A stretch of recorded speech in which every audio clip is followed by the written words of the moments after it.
Hi hello welcome to DD9 వార్త. నేను మీ భాను చిన్నగల్ల. ఈరోజు నాతో స్పెషల్ పర్సన్ ఉన్నారు. Congress TPCC general secretary Charan Kaushik Yadav గారు ఉన్నారు. ముందుగా వెల్కమ్ చేద్దాం. అన్న నమస్తే. నమస్తే నమస్తే అన్న బాగున్నారా? అంతా బాగానే అన్న ఇప్పుడు రాష్ట్రంలో బీసీలకు సంబంధించే చర్చ నడుస్తుందన్న. 42% చట్టబద్ధంగా ఇవ్వాలని చాలా ప్రయత్నాలు చేసిండ్రు కాంగ్రెస్. మరి అది సాధ్యమవుతుందా లేదన్నా? ఎందుకంటే ఇప్పుడు కూడా పిఏసీ మీటింగ్ కూడా జరిగింది నిన్న. అక్కడ ఒక కమిటీ కూడా ఏర్పాటు చేసిండ్రు. పార్టీ పరంగానే ఇచ్చే అవకాశాలు కనిపిస్తున్నాయి. ఏమంటారు నా దీనిపైన?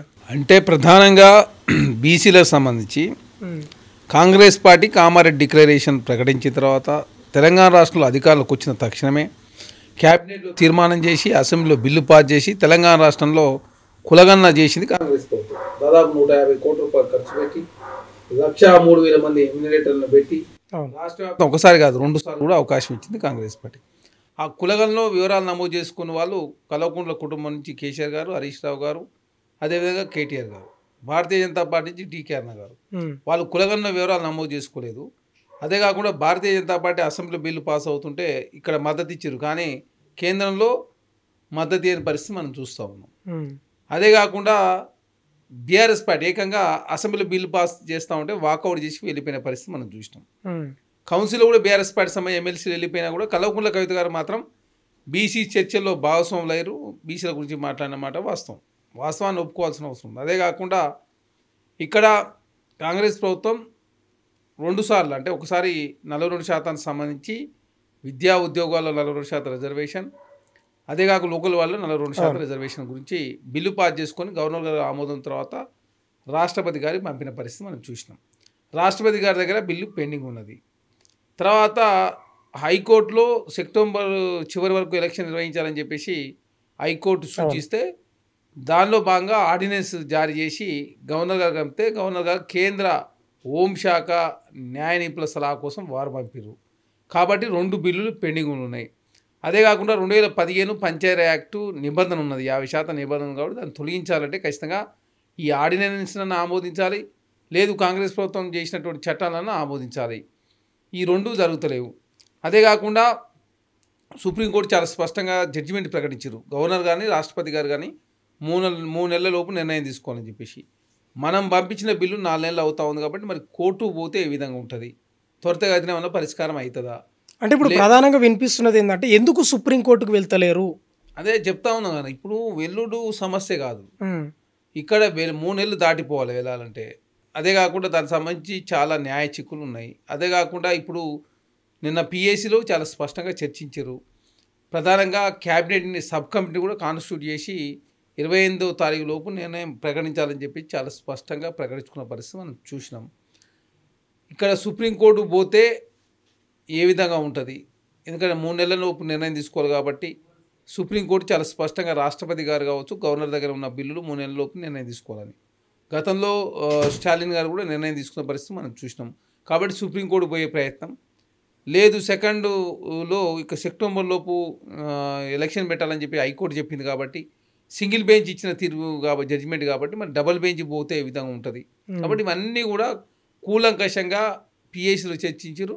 దాని విషయంలో ఒక సబ్ కమిటీని కూడా కాన్స్టిట్యూట్ చేశారు. దానిలో చర్చించి ఖచ్చితంగా బీసీలో 42% రిజర్వేషన్ ఇచ్చే ప్రయత్నంలో భాగంగా ఏ అవకాశాన్ని కూడా వృధా చేసుకోవద్దని చెప్పి కాంగ్రెస్ పార్టీ భావిస్తుంది. అయితే వాస్తవంగా వస్తున్న విమర్శలు ఏంటంటే కాంగ్రెస్ పార్టీ ప్రభుత్వం ఇక్కడ ఒక్కసారైనా అఖిలపక్షం పెట్టి బీసీ రిజర్వేషన్ల కోసం అన్ని పార్టీలను ఎందుకు కలుపుకపోలేదు అనేది ప్రధానంగా వినిపిస్తున్నారు అన్న. దీంట్లో ఫెయిల్ అయినట్లు అనిపిస్తలేదా? మీరు ఫెయిల్ అయినా అసెంబ్లీలో పెట్టింది. మరి అసెంబ్లీలో ఉన్న సభ్యులందరి సలహా సూచన మేరకు అసెంబ్లీలో బిల్లు పెడితే బీఆర్ఎస్ పార్టీలు వాకౌట్ చేసి వెళ్ళిపోయారు కౌన్సిల్లో అండ్ అసెంబ్లీలో. భారతీయ జనతా పార్టీ రాష్ట్రంలో ఒక మాట, దేశంలో ఒక మాట మాట్లాడుతూ ఉంది.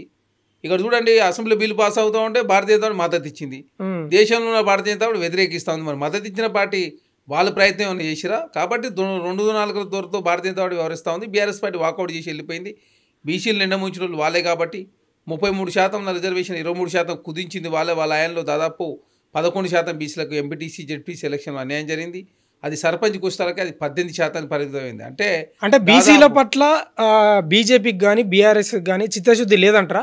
చిత్తశుద్ధి లేకనే కదా ఇప్పుడు 2-4 దూరం వ్యవహరిస్తూ ఉంది భారతీయ జనతా పార్టీ. బీఆర్ఎస్ పార్టీ ఆనాడు 2015 పంచాయతీ యాక్ట్ తీసుకొచ్చి 50% నిబంధన పెట్టింది వాళ్ళు. సర్పంచ్ ఎలక్షన్లో ఏకంగా 18% చేసారు. మున్సిపల్ ఎలక్షన్లో బీసీలకు 50% ఇచ్చే అవకాశం ఉండే. సరే సర్పంచ్లో 18% చేసారు, ఎంపీ జడ్పీసీలు 23% చేసారు. సరే మున్సిపాలిటీలో 50% చేసి ఉంటే నేనే చిత్తశుద్ధి ఉంది అనుకునే వాళ్ళం. అంటే ఒకటేనా వాళ్ళకి చిత్తశుద్ధి లేదని మీరు చెప్తున్నారు, కానీ చాలా మటుకు విమర్శలు వచ్చినాయి. ఢిల్లీలో రేవంత్ రెడ్డి గారి ఆధ్వర్యంలో మీరు అందరు ధర్నా చేసారు, అంత అయిపోయింది జంతర్ మంతర్ దగ్గర.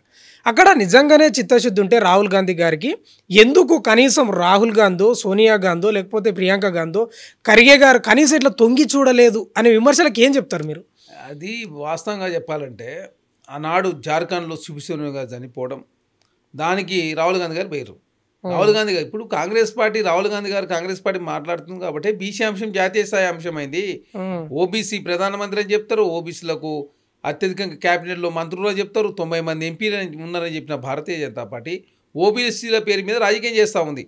రాజకీయం మాత్రం చేస్తాం, 50% మాత్రం సీలింగ్ ఎత్తామని చెప్పి భారతీయ జనతా పార్టీ ఖరాఖండిగా చెప్తా ఉంది. జార్ఖండ్ ఎలక్షన్లో అమిత్ షా గారు చాలా స్పష్టంగా చెప్పారు, 50% సీలింగ్ నిబంధన ఎత్తేస్తూ ఉన్నాం, జార్ఖండ్ ప్రజలారా భారతీయ జనతా పార్టీ ఓటేయండి అని చెప్పి అమిత్ షా గారు చెప్పారు. అంటే జార్ఖండ్లో భారతీయ జనతా పార్టీ ఓడిపోయింది కాబట్టి మేము 50% నిబంధన తీసేదని చెప్పేసి భారతీయ జనతా పార్టీ భావిస్తూ ఉందా? కేరళలో ఆర్ఎస్ఎస్ చెప్పింది 50% నిబంధన తీసిందని మీ అనుకూలమని చెప్పేసి. దేశంలో 50% నిబంధన కాదు, ఇప్పుడు 60% నిబంధన వచ్చింది. ఎందుకంటే ఈడబ్ల్యూ రిజర్వేషన్ 10% పెంచడంతో అది 50 కాస్త 60 అయింది. అదే కాకుండా దేశంలో ఏ రాష్ట్రంలో కూడా బీసీలకు సంబంధించిన లెక్కలు లేవు. తెలంగాణ రాష్ట్రంలో పక్కడ్బందీగా బీసీలకు సంబంధించిన ఆర్థిక పరిస్థితి కావచ్చు, రాజకీయ పరిస్థితి కావచ్చు, ఉద్యోగాల్లో వాళ్ళు తీసుకున్నటువంటి వాటా కావచ్చు, వాళ్ళకు సంబంధించిన సమగ్ర సమాచారం తెలంగాణ రాష్ట్రం దగ్గర ఉన్నది. రేపు కోర్టులలో కూడా రేపు కేసులైనా కూడా పరిష్కరించుకునే ప్రయత్నంలో భాగంగా ప్రభుత్వం దగ్గర డేటా ఉంది కాబట్టి డేటా ఉన్నప్పుడు ఆర్గ్యుమెంట్ చేయడానికి ఈజీ అవుతుంది. కాబట్టి దానిలో బాగా ముందుకు పోతూ ఉంటే కాళ్ళల్లో కర్ర పెట్టే ప్రయత్నం భారతీయ జనతా పార్టీ చేస్తూ ఉంది. బీఆర్ఎస్ పార్టీ అసలు బీసీల సంబంధించి రిజర్వేషన్ పెరగొద్దని చెప్పి వారు భావిస్తూ ఉన్నారు. కాబట్టి వాళ్ళ పార్టీకి సంబంధించిన 4 మంది ఎంపీలు ఇప్పటివరకు మరి ఎందుకు మాట్లాడలేదు మీరు? భారతీయ జనతా పార్టీ సంబంధించి తెలంగాణ నుంచి 8 మంది ఎంపీలు, 1 రాజ్యసభ సభ్యులు, 2 కేంద్ర మంత్రులు ఉన్నారు. మరి ఎందుకు మీరు మాట్లాడతలేరు? నరేంద్ర మోడీ గారు ఎందుకు ఒప్పిస్తలేరు? మరి అంటే ప్రధానంగా ప్రతిపక్షాలు ఆరోపిస్తున్నది బీఆర్ఎస్ ప్రధానంగా 42% రిజర్వేషన్లు అనేది బీసీలకు సాధ్యం కాదు, కామారెడ్డి డిక్లేచర్ అనేది ఉత్త డొల్లా, ఇప్పుడు తేలిపోయింది అంటున్నారు అన్న. అది నిజం అనుకోవాలా? మరిగా ఇప్పుడు చట్టబద్ధంగా బీసీలకు 42% చుట్టమయ్యేటట్లు లేదు. ఇంకా ఇప్పుడు పార్టీ పరంగా ఇస్తున్నారు, ఇదిగో మేము చెప్పినాం కదా, ఇదంతా ఉత్తముచ్చటనే, కేవలం కాంగ్రెస్ పార్టీ డబ్బాలలో ఓట్లు వేసుకోవడానికి మాత్రమే పనికొచ్చింది వాళ్ళ యొక్క కామారెడ్డి డిక్లేచర్ అని చెప్తున్నారు. మరి బీసీలను నిండా ముంచింది బీఆర్ఎస్ పార్టీ, బీసీలను ఆగమాగం చేసింది మీరే. ఇప్పుడు మీరు 34% ఉన్న రిజర్వేషన్ 23% కుదించడంతో దాదాపు 17,000 మంది బీసీలకు అన్యాయం జరిగినమాట వాస్తవం. ఎంపీటీసీలు కావచ్చు, జెడ్పీసీలు కావచ్చు, కౌన్సిలర్లు కావచ్చు, కార్పొరేటర్లు కావచ్చు, వార్డు మెంబర్లు కావచ్చు, కోఆపరేటివ్ డిపార్ట్మెంట్కి సంబంధించినటువంటి కోఆప్షన్ మెంబర్లు కావచ్చు, చాలా రకాలుగా బీఆర్ఎస్ పార్టీ హయాంలో బీఆర్ఎస్ ప్రభుత్వం 2014 నుంచి 23 వరకు బీసీల ప్రధాన నష్టం చేసిందే మీరు. బీసీలను బీఆర్ఎస్ పార్టీ నుంచి మెడబట్టి బయటికి గెంటేసింది మీరే. కల్వకుంట్లకు అయితే ఇంత మాట్లాడుతూ ఉంటే, ఇన్ని లేఖలు రిలీజ్ చేస్తూ ఉంటే ఒక్క సోకాజుడు ఇవ్వలే మీరు. అదే డి శ్రీనివాస్ గారిని పార్టీ నుంచి పంపించారు, ఆనంద్ గారిని ఏ విధంగా పంపించారు, ఈటల రాజేంద్ర గారిని, విజయశాంతి గారిని, అదే ఆచార్య కొండలక్ష్మణ్ బాబు గారిని, అదే కాకుండా ప్రొఫెసర్ జయశంకర్ సార్ని ఏ విధంగా అవమానించారు తెలంగాణ సమాజం. ఇప్పుడు ఏదో నీతి మాటలు, నీతి వ్యాఖ్యలు, ఏదో తెలంగాణ రాష్ట్రం విమర్శించాలి కాబట్టి ఏదో విమర్శించే ప్రయత్నం చేస్తే తెలంగాణ సమాజం హర్షించరు. బీఆర్ఎస్ పార్టీ బీసీలు నిండా ముంచి ఆగమాగ చేసి తెలంగాణ రాష్ట్రంలో మీరు 9 సంవత్సరాల కాలం పాటు అధికారంలోకి వచ్చారు. ఈనాడు కాంగ్రెస్ ప్రభుత్వం చిత్తశుద్ధితో ముందుకు పోతుంది కాబట్టి దేశంలో కాంగ్రెస్ పార్టీ 99 మంది ఎంపీలు ఉన్నారు. అదే కాకుండా ఇండియా కూటమి సంబంధించి మొన్న జంతర్ మంతర్ ధర్నా చేసి 50 మంది ఎంపీలు వచ్చి మద్దతు ఇచ్చిన పరిస్థితి. కాంగ్రెస్ పార్టీ పోరాటం చేస్తున్నా, మీరు పోరాటం చేస్తురా. కాకపోతే ప్రత్యేక పరిస్థితులు వచ్చినప్పుడు ప్రత్యేక బీహార్కి సంబంధించిన ఓట్లకు సంబంధించినటువంటి అక్కడ 63 లక్షల ఓట్లు తీసేసారు. బీహార్లో ఎలక్షన్ రాబోతూ ఉంది. దేశంలో భారతీయ జనతా పార్టీ ఎలక్షన్ కమిషన్ లోబరుచుకునే ప్రయత్నం, ఎలక్షన్ కమిషన్ ద్వారా ఎలక్షన్ ఓట్లను దొంగిలించే ప్రయత్నం, ఓట్లు వేయించుకునే ప్రయత్నం, ప్రజాస్వామ్యం కూని చేసే ప్రయత్నం చేస్తూ ఉంది. కాబట్టి దానిలో భాగంగా కొంత స్పేసు వాస్తవంగా రాహుల్ గాంధీ గారు దాన్ని కేటాయించాల్సి వచ్చింది. ఎందుకంటే బీహార్లో ఎలక్షన్లు ఎమర్జెన్సీగా ఉన్నాయి కాబట్టి కాంగ్రెస్ పార్టీ పోరాటం చేస్తుంది కాబట్టి కాంగ్రెస్ పార్టీ చిత్తశుద్ధితో ముందుకు పోతుంది కాబట్టి దేశంలో ఏ రాష్ట్రంలో కూడా చేయని విధంగా తెలంగాణ రాష్ట్ర ఓసీ ముఖ్యమంత్రి రేవంత్ రెడ్డి గారు క్యాబినెట్ సబ్ కమిటీని కాన్స్టిట్యూట్ చేసిరు. అదే కాకుండా ప్లానింగ్ కమిషన్ ఆధ్వర్యం నిర్వహించారు, డెడికేషన్ కమిషన్ ఏర్పాటు చేసిరు. ఒక్కసారి కాదు 2 సార్లు అవకాశం ఇచ్చారు. కులగన్న సంబంధించిన వివరాలు బయట పెడితే ఇది తప్పుల తడకని చెప్పి బీఆర్ఎస్ పార్టీ ఆరోపిస్తుంది. మీరు ఒక్కరోజు బీఆర్ఎస్ పార్టీ ఆరోపిస్తుంది అంటున్నారు, మీ కాంగ్రెస్ ఎమ్మెల్సీ తీవ్రంగా విమర్శించిండు, మీరు ఏడ తలకాయ పెట్టుకుంటారా అని బీఆర్ఎస్ వాళ్ళు విమర్శించారు అప్పట్లో. చిత్తశుద్ధి లేదు కాబట్టి ఆయన అట్లా మాట్లాడి కాబట్టి కాంగ్రెస్ పార్టీ సస్పెండ్ చేశారు. కాంగ్రెస్ తెలంగాణ రాష్ట్రంలో లెక్కలేవు బీసీలకు సంబంధించి, దేశంలోనే బీసీలకు సంబంధించి లెక్కలు లేనప్పుడు ఈ లెక్కలు ఎట్లా తప్పు అవుతాయి? ఏదైనా ఇంకో లెక్కలు ఏదైనా చేసి మీరు ఈ లెక్కలు ఎక్కువ వచ్చినాయి ఈ లెక్కలు తక్కువ వచ్చినట్టు అర్థం ఉంది. ఒక్కరోజు 24 గంటలు కూడా చేయలే వైఎస్ఆర్ గారు కులగన్న సంబంధించి కాదు, వన్ డే చేసినటువంటి సర్వే కరెక్ట్ అని చెప్పేసి బీఆర్ఎస్ పార్టీ మాట్లాడుతుంది. వాళ్ళ వివరాలు బయటపడలేదు. సమగ్ర కుటుంబ సర్వే సంబంధించి ఒకరోజే దేశంలో ఉన్నటువంటి ప్రజలందరూ పిలిపించారు, ఒకరోజే ఆడావాడి చేసారు, ఆ లెక్కలు బయటపడలేదు. వాళ్ళకి సంబంధించిన డేటా ఏదో కరెక్ట్ కాదు.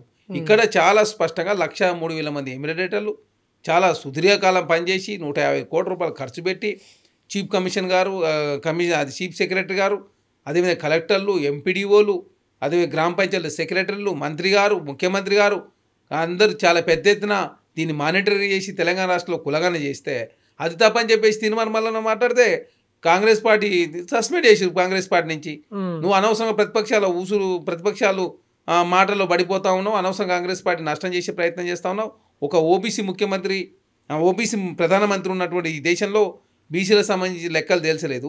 ఓసీ ముఖ్యమంత్రి ఉండి తెలంగాణ రాష్ట్రంలో బీసీలకు సంబంధించిన కులగన్న చేసి దేశానికి ఆదర్శప్రాయంగా ఉంటే కాంగ్రెస్ పార్టీని ప్రశంసించేది అనవసరంగా కాంగ్రెస్ పార్టీని విమర్శలు చేసి కాంగ్రెస్ పార్టీ బదనాలు చేసి ప్రయత్నం చేస్తున్నప్పుడు కాంగ్రెస్ పార్టీ సస్పెండ్ చేశారు.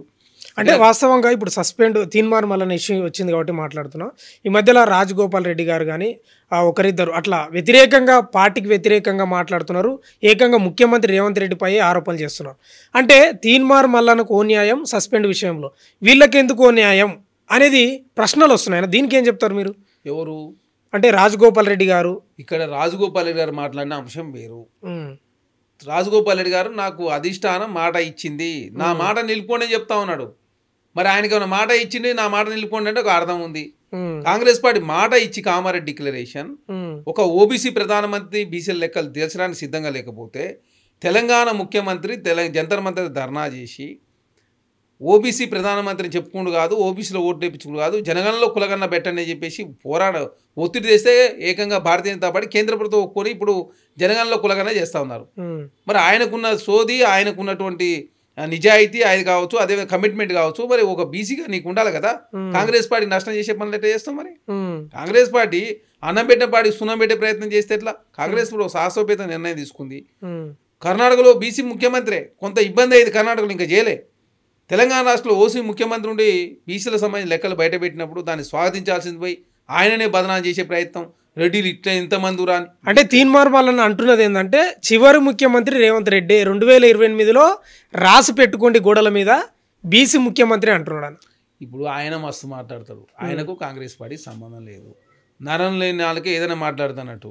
కాంగ్రెస్ పార్టీ సోషల్ జస్టిస్ ఉన్న పార్టీ. కాంగ్రెస్ పార్టీ పీసీసీ ప్రెసిడెంట్గా మహేష్ కుమార్ గౌడ్ గారు ఉన్నారు. డిప్యూటీ సీఎంగా ఎస్సీ సామాజిక వర్గానికి సంబంధించి బట్టి విక్రమార్క గారు ఉన్నారు. ముఖ్యమంత్రిగా రేవంత్ రెడ్డి గారు ఉన్నారు. కర్ణాటకలో ముఖ్యమంత్రిగా బీసీ యాదవ్ సామాజిక వర్గానికి సంబంధించి సిద్ధరామయ్య గారు ఉన్నారు. డికే శివకుమార్ గారు ఓసీ సామాజిక వర్గానికి సంబంధించి డిప్యూటీ సీఎంగా ఉన్నారు. కాంగ్రెస్ పార్టీ ఒక్కొక్క రాష్ట్రంలో ఒక విధంగా ముందుకు పోతుంటుంది. అల్టిమేట్గా బీసీలకు సంబంధించి చట్టసభ రిజర్వేషన్ వస్తే బీసీల లాభం జరుగుతుందని చెప్పేసి మాట్లాడాలి. కానీ ముఖ్యమంత్రి పదవిలో కూర్చున్నటువంటి ముఖ్యమంత్రి పదవిలో కూర్చున్న వాళ్ళు కూడా చేయలేని పనులు రేవంత్ రెడ్డి గారు చేస్తూ ఉన్నారు కదా. ఓబీసీ ప్రధానమంత్రి ఓబీసీ ఓట్లు వేయించుకున్నప్పుడు ఓబీసీ ప్రధానమంత్రి ఎందుకు మరి జనగణనలో కులగణనలో పెట్టనని చెప్పిండు? ఎందుకు చట్టసభ రిజర్వేషన్ తీసుకురాకపోతే ఎందుకు తీర్మానం మాట్లాడాలి కదా. ఎవరైనా ధర్మం అనేది న్యాయం అనేది అందరికి ఒకే విధంగా ఉండాలి కదా. మహేష్ కుమార్ గౌడ్ గారు కూడా ఈ మధ్యలో రేవంత్ రెడ్డి కాదినా రేవంత్ గౌడ్ అని చెప్పిండు. అంటే ఇప్పుడు దేశంలో ఎవరైనా గుర్తుపెట్టుకోవాలా, అన్నం పెట్టిన వాళ్ళు సున్నం ఎవరు పెట్టరు, అన్నం పెట్టిన వాళ్ళు అన్నం పెట్టిన విధంగా సంబోధిస్తారు. దానిలో భాగంగా బీసీలకు సంబంధించిన న్యాయం చేసింది కాబట్టి, గౌడ్లకు సంబంధించిన న్యాయం చేసింది కాబట్టి ఆ సందర్భానుసారంగా సంబోధించిన మాట వాస్తవం. కాబట్టి బీసీలకు సంబంధించి తెలంగాణ రాష్ట్రంలో డెడికేషన్ కమిషన్ కావచ్చు, బీసీలకు సంబంధించినటువంటి రిజర్వేషన్ పెంచే ప్రయత్నంలో ఏ ఒక్క అవకాశాన్ని కూడా వేస్ట్ చేయకుండా తెలంగాణ ముఖ్యమంత్రి గారు చిత్తశుద్ధితో ముందుకు పోతా ఉన్నాడు. కాబట్టి బీసీలకు మేలు చేసే ప్రయత్నం తెలంగాణ ముఖ్యమంత్రి చేస్తున్నప్పుడు వారిని అన్ని రకాలుగా సంబోధించాల్సిన అవసరం ఉంది, వాళ్ళకి అండగా ఉండాల్సిన అవసరం ఉంది. దాన్ని అనవసరం రాజకీయం చేసే ప్రయత్నం తీన్మార్మలని చేస్తా ఉంటే బీఆర్ఎస్ పార్టీ అసలు మీకు ఏ నైతికత ఉందని చెప్పి మీరు మాట్లాడుతూ కులగణన వివరాలు నమోదు చేసుకోలేదు. అంటే ఈ విషయం కులగణన వివరాలు నమోదు చేసుకోలేదని మీరు అంటున్నారు. గతంలో కేసీఆర్ కూడా కులగణన ఈ గణన చేసినప్పుడు రేవంత్ రెడ్డి అడ్డగోలుగా మాట్లాడిండు. ఎవరు మన వివరాలు ఎందుకు ఇవ్వాలి అడ్డగోలుగా మాట్లాడింది కాబట్టి మేము ఈరోజు కులగణనలో పాల్గొనలేదు అని వాళ్ళు చెప్తున్న మా పరిస్థితి మీరు అధికారికంగా చేయలేదు ఒక రోజు ఎట్లా సాధ్యమవుతుంది అని అడుగుతా ఉన్నాం మేము. మీరు ఒక రోజులో ఎట్లా సాధ్యమవుతుంది? ఇది ఒక రోజులో చేసిన సర్వే కాదు కదా, ఒక రోజు కాదు 70 క్వశ్చనర్స్లో 70 అంశాలు ఉంటే 70 అంశాలు ఎందుకని చెప్పి బీఆర్ఎస్ పార్టీ మాట్లాడింది కదా. 70 అంశాలని ఎందుకని అంటారు, ఆస్తుల వివరాలు ఎందుకంటారు, కుటుంబ వివరాలు ఎందుకంటారు, మనం ఏం చదువుకున్నాం అని ఎందుకంటారు, ఇది తప్పుగా ఉందంటారు, రాలేదంటారు, రకరకాలుగా. మీరు మా ప్రభుత్వం అధికారం నిర్వహించింది కదా సర్వే, మరి అధికారం నిర్వహించిన సర్వేలో మీకేమైనా అభ్యంతరాలు ఉంటే అభ్యంతరాలు ప్రభుత్వం దృష్టి తీసుకొస్తే సమస్యలు పరిష్కరిస్తారు. అంటే ఆస్తులు ఎన్ని ఉన్నాయి, కార్లు ఎన్ని ఉన్నాయి, భూములు ఎన్ని ఉన్నాయి, ఇవన్నీ మీకు ఎందుకు? కులగణన చేసినప్పుడు కులం గురించి అడగండి. తప్పు కదా. ఒక కులము ఏ విధంగా ఆర్థికంగా ముందుకు పోయింది, ఆర్థికంగా వెనకబడి వాళ్ళ స్థితిగతులు తెలవాలి కదా. నీకు ఎట్లా రేపు ఆ కోర్టులలో వివాదాలు వచ్చినప్పుడు ఎట్లా పరిష్కరిస్తావు? వాళ్ళకి రిజర్వేషన్ ఎందుకు ఇచ్చినావు, ఎందుకు పెంచినావు ఏం చెప్తావు? రిజర్వేషన్ తక్కువ ఉంది కాబట్టి, వాళ్ళకి ఎక్కువ ప్రయాణం జరగలేదు కాబట్టి వాళ్ళ ఆర్థిక పరిస్థితి ఇది. ఇంకోటి Aadhaar card link, pan card link అయిన తర్వాత కార్లు, ఆస్తులు అన్ని తెలిసిపోతాయి కదా. ఇక్కడ ఏం కొత్తగా ఉన్నది? ఇప్పుడు నాకేం ఆస్తుంది, నాకేం కథ ఉంది అనేది ఆధార్ కార్డు, పాన్ కార్డులో Aadhaar card, pan card, income tax లో లింక్ ఉన్నది, ఏదైనా కొంతే తెలిసిపోతుంది, బ్యాంక్ అకౌంట్ లింక్ ఉన్నది, ఇంకేది కొత్తగా ఏముంది? కొత్త ఏం లేదు కదా. అందరు గూగుల్ పే వాడుతున్నారు. గూగుల్ పే వాడాలంటే ఆధార్ కార్డు లేదా పాన్ కార్డు నెంబర్ ఉండాలి కదా. ఇక్కడ ఏమైనా దాచిపెట్టేది ఏముంది? ఏమైనా దుబాయ్లో దాచిపెట్టరే ఏమన్నా? రైట్ అనా? ఇప్పుడు తెలంగాణ రాష్ట్రంలో యూరియా కొరత వేధిస్తుందని మనకు వీడియోలు, ఫోటోలు బాగా వినిపిస్తున్నాయి, చూస్తున్నాం కూడా. గతంలో కేసీఆర్ ఉన్నప్పుడు ఇట్లా లేకుండే, లైన్లే లేకుండే, వచ్చిన వాళ్ళు తీసుకొని పోయేటోళ్ళు. గతంలో కేసీఆర్ చెప్పినట్లే ఉంది. కాంగ్రెస్ వస్తే మళ్ళీ లైన్లు, చెప్పులు, ఆధార్ కార్డులు, తువాలలు, కొట్టుకోవడాలు, సొమ్మసిల్లిపోవడాలు ఇవన్నీ ఉంటాయని కేసీఆర్ గతంలో చెప్పిండు. అదే జరుగుతుంది ఇప్పుడు అని బీఆర్ఎస్ ప్రధానంగా ఎక్కుపెట్టిందన్న. ఇప్పుడు బీఆర్ఎస్ పార్టీకి ఏముంటుంది, ఏది పడితే అది మాట్లాడాడు. లాస్ట్ ఇయర్ యుద్ధం లేదు కాబట్టి మరి లాస్ట్ ఇయర్ ఎందుకు రాలే కొడతా? అంటే కేవలం ఆపరేషన్ లాస్ట్ ఇయర్ ఎందుకు రాలే అంటున్నాం మేము. మా రాష్ట్ర ప్రభుత్వం నుంచి చేయాల్సినటువంటి ప్రక్రియలో భాగంగా ఎప్పటికప్పుడు అలర్ట్ అయ్యి వ్యవసాయ శాఖ మంత్రి గారు కావచ్చు, అధికారులు కావచ్చు, తెలంగాణ ముఖ్యమంత్రి గారు ఎప్పటికప్పుడు తెలంగాణ సంబంధించి యూరియా కావచ్చు, విత్తనాలు కావచ్చు, తర్వాత సబ్సిడీ కావచ్చు, దానికి సంబంధించిన ఏర్పాట్లన్నీ చూస్తుంటారు.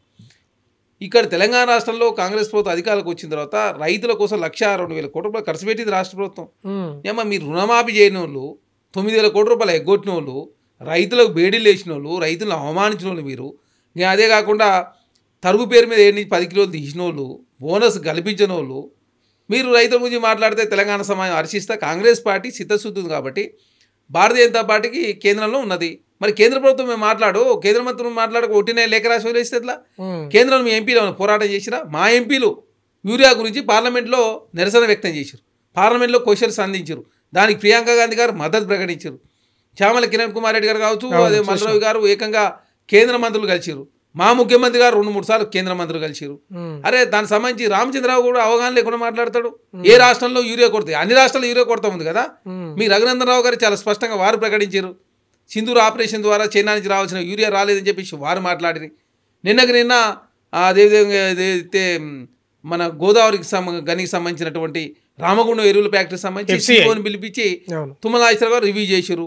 సంవత్సరం మొత్తం పనిచేస్తున్న ప్లాంట్ 45 రోజులు పనిచేస్తుంది, దాంతో మొత్తం ఇబ్బంది అవుతా ఉంది కాబట్టి ఎందుకు మీరు పనిచేస్తున్నారని చెప్పేసి ఎప్పటికో ప్రజల వాస్తవ విషయాలు వివరిస్తా ఉన్నాం కదా. అంటే తుమ్మల నాగేశ్వరరావు గారు కూడా ఈ మధ్య కాలంలో నిజమైన రైతులు యూరియా తీసుకొని వెళ్ళిపోతున్నారు, వాళ్ళు పొలాలలో ఉన్నారు, బదనాం చేయడానికి వచ్చే వాళ్ళు మాత్రమే ఆడ రైతులుగా యాక్టింగ్ చేస్తున్నారు అని ప్రధానంగా ఈ మధ్యలో ఆరోపణలు చేసినారు. కొంతమంది బీఆర్ఎస్ ఎగదొస్తుంది వాళ్ళనేది అంటారు. నిజమంటారు? అది దిక్కులో జరుగుతున్న మాట వాస్తవం, అంతకంత జరుగుడు కాదు.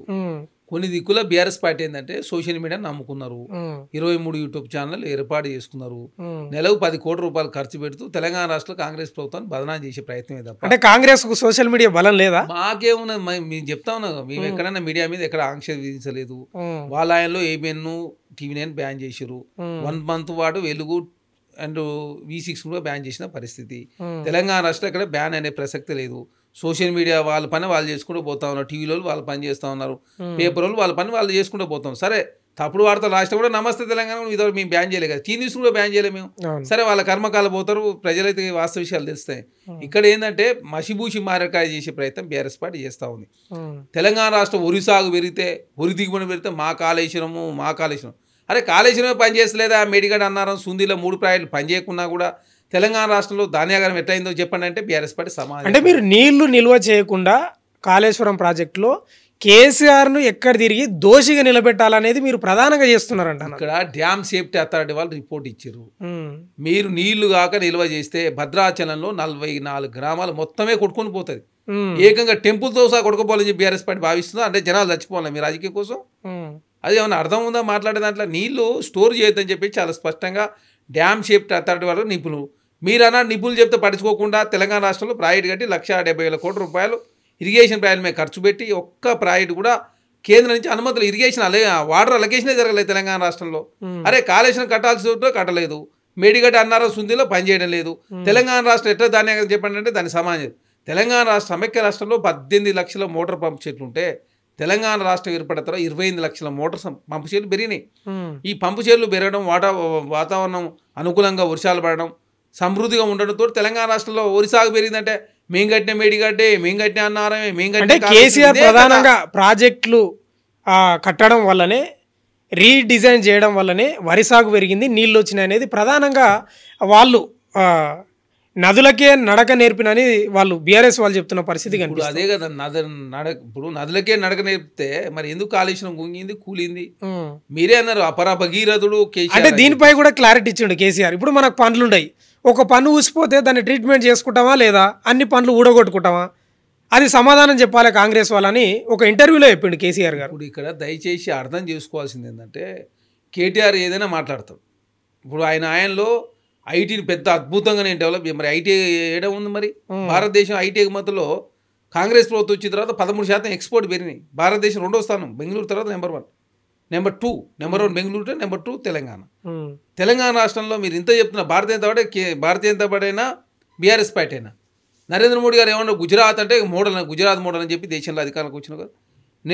మొన్న ఇన్కమ్ ట్యాక్స్ ఫైలింగ్లో గుజరాత్ 7వ స్థానం, కర్ణాటక నెంబర్ 1, తెలంగాణ నెంబర్ 2. మరి కాంగ్రెస్ ప్రభుత్వాల రాష్ట్రాల్లో ఎందుకు ఇన్కమ్ ట్యాక్స్ ఫైలింగ్ పెరుగుతుంది? మరి అంటే భారతీయ జనతా పార్టీ పాలిస్తున్న రాష్ట్రాల్లో ఇక ఇట్నే మొత్తం అవినీతికి పాల్పడు, లేకపోతే క్యాష్ ట్రాన్సాక్షన్ పెంచుకుంటూ ట్యాక్స్లు ఎగ్గొట్టుడు, దాంతో వాళ్ళు ఇన్కమ్ ట్యాక్స్ ఫైలింగ్ చేసే పరిస్థితి లేకుండా అవుతా ఉంది. కాబట్టి గుజరాత్ 7వ స్థానంలో ఉంది, తెలంగాణ నెంబర్ 2 ఉంది, కర్ణాటక నెంబర్ 1 ఉంది. ఇన్కమ్ ట్యాక్స్ ఫైలింగ్లో కూడా అంటే గూగుల్ పేలు కావచ్చు, ఆన్లైన్ ట్రాన్సాక్షన్ కావచ్చు, చెక్ పేమెంట్లు కావచ్చు జరుగుతులేవని చాలా స్పష్టంగా కనపడతావు ఆ రాష్ట్రాల్లో. భారతీయ జనతా పార్టీ రాష్ట్రాలన్నీ కూడా ఇదే పరిస్థితి. అంటే ట్యాక్సులు కట్టొద్దు, వ్యాపారాలంతా ఏదైతే దోసుకోవాలా, రాష్ట్ర ప్రజలు కావచ్చు, దేశ ప్రజలకు నష్టం జరగాల, పేద వర్గాలకు ఏమైనా చేద్దామంటే స్కీమ్ల కోసం పైసలు లేకుండా చేయాలా, భారతీయ జనతా పార్టీ ఫండ్కి ఇస్తే సరిపోతుందని చెప్పి భారతీయ జనతా పార్టీ భావిస్తూ ఉంది. అంటే భారతీయ జనతా పార్టీ అన్నారు కాబట్టి ఒక మాట చెప్తున్నా. ఇప్పుడు ఉపరాష్ట్రపతి ఎన్నిక జరుగుతుందనా, జస్టిస్ సుదర్శన్ రెడ్డి గారిని అమిత్ షా గారు నక్సల్స్ మద్దతుదారిన ఈయన ఆనాడు సల్వాజుడుంకు వ్యతిరేకంగా మాట్లాడకపోతే, తీర్పు ఇవ్వకపోతే 2020లోనే నక్సల్స్ మొత్తం ఖతమయ్యేది అంటున్నాడు అన్న. ఏంది దీని మీద? ఇప్పుడు అమిత్ షా గారు అంటే అమిత్ షా గారు ఏమన్నట్టు, ఒక జడ్జి ఆయన ఇష్టం వచ్చినట్టు జడ్జిమెంట్ ఇచ్చుకోవచ్చా?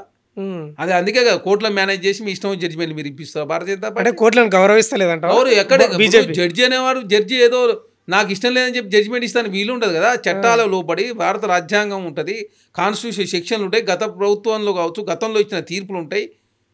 నీకు ఒట్టిన ఇష్టం వచ్చాడు సుదర్శన్ రెడ్డి గారు ఇష్టం వచ్చే తీర్పు ఇస్తాను వారు కూడా ఉండదు కదా. ఇది ప్రజాస్వామ్య దేశం. ఇది అంటే ఇండియా కూటమి అభ్యర్థి కాదు ఆయన, వామపక్షాల కూటమి అభ్యర్థి అంటున్నాడు. ఇండియా కూటమి అభ్యర్థి కాకపోతే ఇప్పుడు కాంగ్రెస్ పార్టీకి సుదర్శన్ రెడ్డి గారికి సంబంధం లేదు. ఇండియా కూటమి బలపరిచిన అభ్యర్థి అంటే సోషల్గా ఉండడం భారతీయ జనతా పార్టీకి ఇష్టం లేదేమో.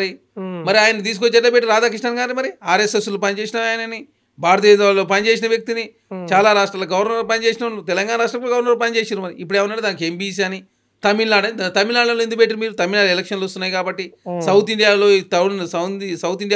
ఎలక్షన్ ఆనాడు జగదీష్ ధంకర్ను కూడా మీరు ఎందుకు పెట్టారు? ఆనాడు రైతు ఉద్యమాలు బలంగా నడుస్తూ ఉన్నాయి, జాటు మూవ్మెంట్ బలంగా ఉన్నది.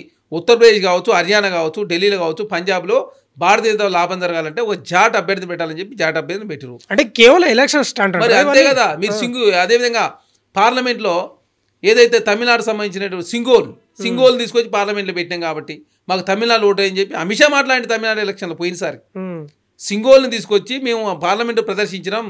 సింగోల్ అంటే తమిళనాడు ప్రజలకు సెంటిమెంటు, దాన్ని మీరు పెట్టినాం కాబట్టి మీరు ఓట్లేనని చెప్పి అప్పుడు అడిగి. ఇప్పుడు చూడండి రేపు తమిళనాడు ఎలక్షన్లో ఖచ్చితంగా మీ రాధాకృష్ణన్ తమిళనాడు సంబంధించిన వ్యక్తిని పెట్టినాం కాబట్టి మాకు ఓట్లేనని చెప్పి భారతీయ అడగడం కోసం మాత్రమే రాధాకృష్ణన్ గారు తీసుకొచ్చి పెట్టారు. జగదీష్ ధంకర్ గారు ఏదైతే ప్రతిపక్షాలకు సంబంధించినటువంటి ఏదైతే ఇష్యూ ఉందో ఆనాడు అవిశ్వాస తీర్మానం కావచ్చు ఇవన్నీ ఇష్యూల మీద రమేష్ యాదవ్ అని చెప్పి గుజరాత్లో హైకోర్టు సంబంధించిన న్యాయవాది కావచ్చు, ఇవన్నిటి మీద మాట్లాడుతున్నప్పుడు దీని మీద ఏదైతే వర్మ గారు వారి ఇంట్లో పైసలు దొరికినాయి కాబట్టి ఆ వర్మతో పాటు రమేష్ యాదవ్ పెట్టిరు కాబట్టి రమేష్ యాదవ్ ఆర్ఎస్ఎస్ నుంచి వచ్చిన వ్యక్తి, భారతీయ జనతా పార్టీ అనుకూలంగా వ్యక్తి, అట్లాంటి వ్యక్తి నువ్వు ఎట్లా పెడతావు, ఎట్లా ప్రతిపక్షాలది మీరు ఎట్లా అనుమతిస్తావు అని చెప్పేసి ఏకంగా అవిశ్వాస తీర్మానం జగదీష్ ధంకర్ మీద పెడతారనంతో వారు ఏకంగా రాజీనామా చేసిన పరిస్థితి మనం చూసినాం. వారు రాజీనామా చేసే సమయానికే 24వ తారీఖు నాడు రాజస్థాన్లో ఒక యూనివర్సిటీలో ప్రోగ్రామ్ ఉందని చెప్పి షెడ్యూల్ కూడా బయటకు వచ్చింది. వారికి ఆరోగ్య పరిస్థితి మంచిగా ఆరోగ్యంగానే ఉన్నాయి. భారతీయ జనతా పార్టీ ఒత్తిడి మేరకు మాత్రమే వారు అవిశ్వాస తీర్మానం పెట్టి బెదిరిస్తానని సిబిఐ ఇన్కమ్ ట్యాక్స్ ఈడీని పంపిస్తామని చెప్పడంతో వారు ఏకంగా అంటే ఉపరాష్ట్రపతిని కూడా బెదిరించే పరిస్థితిలో భారతీయ జనతా పార్టీ ఉన్నది. కాబట్టి సుదర్శన్ రెడ్డి గారి మీదనైనా మా అమిత్ షా మాట్లాడతాడు, నరేంద్ర మోడీ గారు ఈ దేశంలో ప్రజలు దేని మీద వాళ్ళు మాట్లాడతారు. వాళ్ళు ఏమనంటే మతం ఉంది, వాళ్ళకు పుల్వామా, బాలాకోటు, స్పెక్ట్రమ్ గతంలో చూపించారు, పాకిస్తాన్ భూజే చూస్తారు, జమ్మూ కాశ్మీర్ స్టోర్ అంటారు, కేరళ స్టోర్ అంటారు, కాంగ్రెస్ పార్టీకి ఇస్తే పాకిస్తాన్ అంటారు, భారతీయ ఓటైపోతే హిందువులు కాదంటారు, ఇండియన్స్ కాదంటారు, రకరకాల సెంటిమెంట్ తీసుకొచ్చే ప్రయత్నం భారతీయ జనతా పార్టీ చేస్తారు. అంటే నక్సల్స్ గురించి వచ్చింది ఇక్కడ ఒకటి మాట్లాడతాం మనం, ఎందుకు వాళ్ళతో చర్చలు చేస్తలేరు, వాళ్ళేమో మావోయిస్టు లేఖలు విడుదల చేసిన పరిస్థితి కనిపించింది, మేము చర్చలకు సిద్ధంగా ఉన్నాం పిలువండి అని. మరి ఎందుకు చర్చలు చేస్తలేరు అంటే వాళ్ళ లక్ష్యం ఏమనుకోవచ్చు కేంద్ర ప్రభుత్వంది. కేంద్ర ప్రభుత్వం ఏంటంటే ఒంటెదుకు పోకడలు పోతూ ఉంది. ఎందుకంటే ఈ దేశంలో ప్రశ్నించే వాళ్ళు ఉండొద్దని చెప్పి భారతీయ భావిస్తూ ఉంది. నువ్వు సింధూర్ ఆపరేషన్ ద్వారా ఎవరో ట్రంప్ చెప్పినని చెప్పేసి చర్చలకు ఆహ్వానించినావు కదా, మరి అదేమో ఒక పాకిస్తాన్ ఒక మన శత్రు దేశంతో నువ్వు చర్చలకు సిద్ధమవుతావు. అరే భారతదేశంలో ఉన్నటువంటి నక్సలైట్లే కావచ్చు కాక వాళ్ళు భారతీయులు కదా, భారతదేశంలో పౌరులు కదా, ఇప్పుడు తప్పు చేసినప్పుడు చట్టాలు ఉంటాయి కదా, వాళ్ళు చర్చకు మేము సిద్ధంగా ఉన్నామని చెప్పి వాళ్ళంటే నువ్వు చర్చలు చేయకుండా వాళ్ళని ఆపరేషన్ కాకారని చెప్పేసి ఏకంగా మొత్తం చంపుకుంటూ పోతే ఈ దేశంలో శాంతి నెలకొంటుందా? అంటే వాళ్ళు చెప్తున్నది ఏంటంటే గిరిజన అక్కడ ఉన్న గ్రామాలు పూర్తి స్థాయిలో అభివృద్ధికి దూరంగా ఉన్నాయి, ఇంత నాగరికత వచ్చినా కూడా, ఇంత టెక్నాలజీ వచ్చినా కూడా అక్కడ పూర్తిగా అడుగంటిపోయింది, అభివృద్ధి చేయడానికే వాళ్ళని మేము ఏరి పారేస్తున్నాం అని అంటున్నారు. అది ఎంతవరకు నిజం? మరి అభివృద్ధి చేయడానికి వాళ్ళు ఏరేసేందుకు వాళ్ళు ఏరేసేది వాళ్ళతో చర్చలు చేస్తే సరిపోదు కదా, వాళ్ళు కూడా అభివృద్ధి ఆకాంక్షించే వాళ్ళు కదా.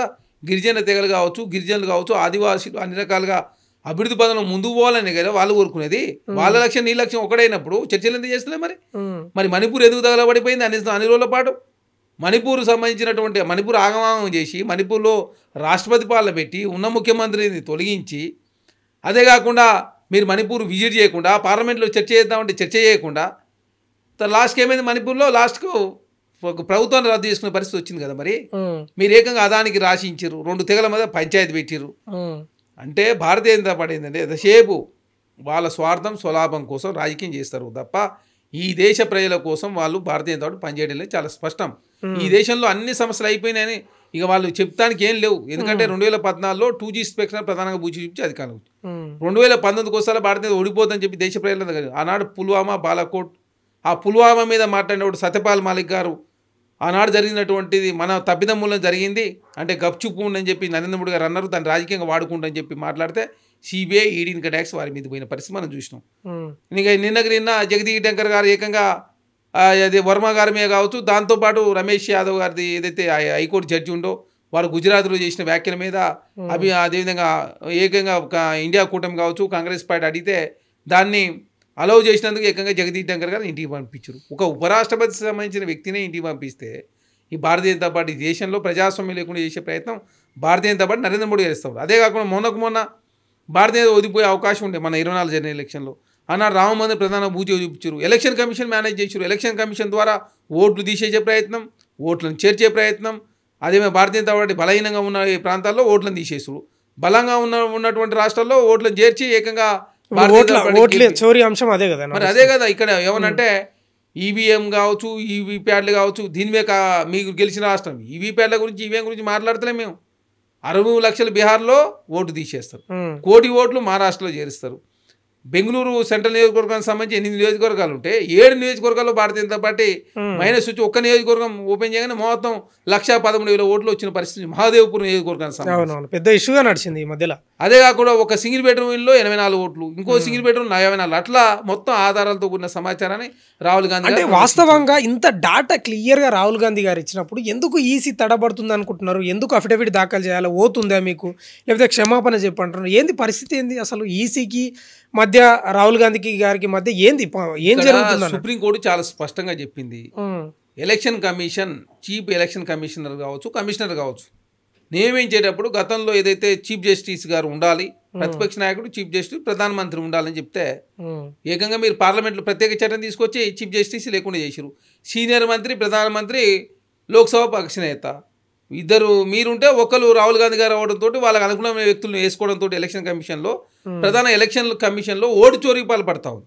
ఆనాడు అంబేద్కర్ గారు కూడా ఈ దేశంలో ఎవరికి ఓటు హక్కు ఇవ్వాలని చెప్పి చర్చ జరిగినప్పుడు ఈ దేశంలో చదువుకున్న వారికి మాత్రం ఓటు హక్కు ఇవ్వాలని, భూమి శిస్తు కట్టే వాళ్ళకి మాత్రం ఓటు హక్కు ఇవ్వాలని, లేకపోతే అగ్రవర్ణాలకు మాత్రం ఓటు హక్కు ఇవ్వాలని, మహిళలకు కాదు పురుషులకి ఇవ్వాలని చెప్పి రకరకాల చర్చ జరిగినప్పుడు ఈ దేశంలో మహిళలు పురుషులు కాదు, ఈ దేశంలో పుట్టిన ప్రతి ఒక్క వ్యక్తికి ఓటు హక్కు ఇవ్వాలని చెప్పేసి ఆనాడు అంబేద్కర్ ఓటు హక్కు తీసుకొస్తే ఓటు హక్కును అకారణంగా ఏ కారణం లేకుండా తొలగించుడు, ఇష్టం వచ్చిన తీసేసుడు. అంటే వాస్తవంగా కూడా చనిపోయిన రాని తీసేస్తే రాహుల్ గాంధీ గారు వాళ్ళని పిలిచి బీహార్ నుంచి వాళ్ళతో టీ తాగిన పరిస్థితి కూడా కనిపించింది. అందుకే చెప్తా ఉన్నా, అంటే విమర్శలు కూడా వచ్చినాయి, ఏం చచ్చిపోయిన వాళ్ళను ఆ సమాధుల నుంచి లేపుకొచ్చిండా ఏంది రాహుల్ గాంధీ అనేది కూడా కొంత సెటైర్లు వచ్చినాయి. అంటే కాంగ్రెస్ పార్టీకి కావచ్చు, ఇండియా కూటమి ఓటేసే వాళ్ళని ఓట్లు తీసేస్తాం, దాన్ని చచ్చిపోయిన పేరా, ప్లేస్ మారిరనా, వేరే రాష్ట్రాలు రా, ఇక రకరకాలు. అంటే ఏమొస్తున్నాయంటే కిషన్ గంజ్ జిల్లా అనేది ఏదైతే బీహార్లో ఉంటుందో అత్యధిక శాతం రోహింగ్యలు ఉంటారు, అవి గుంపగత్తుగా కాంగ్రెస్కే పడతాయి కాబట్టి తీసేసిండ్రు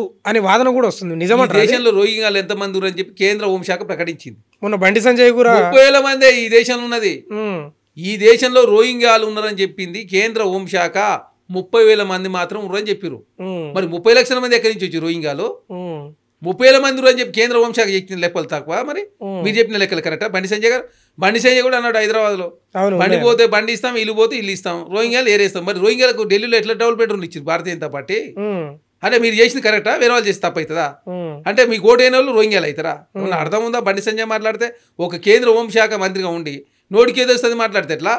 బండి సంజయ్ గారికి ఆయన మైండ్ సరిగా పనిచేయనట్టుంది, ఒక్కోసారి ఒకటి మాట్లాడుతాం. ఈ దేశంలో కేంద్ర హోంశాఖ ప్రకటించింది, ఆయన కేంద్ర హోంశాఖ సహాయ మంత్రి 30,000 మంది మాత్రం రోహింగ్యాలు ఉన్నారు.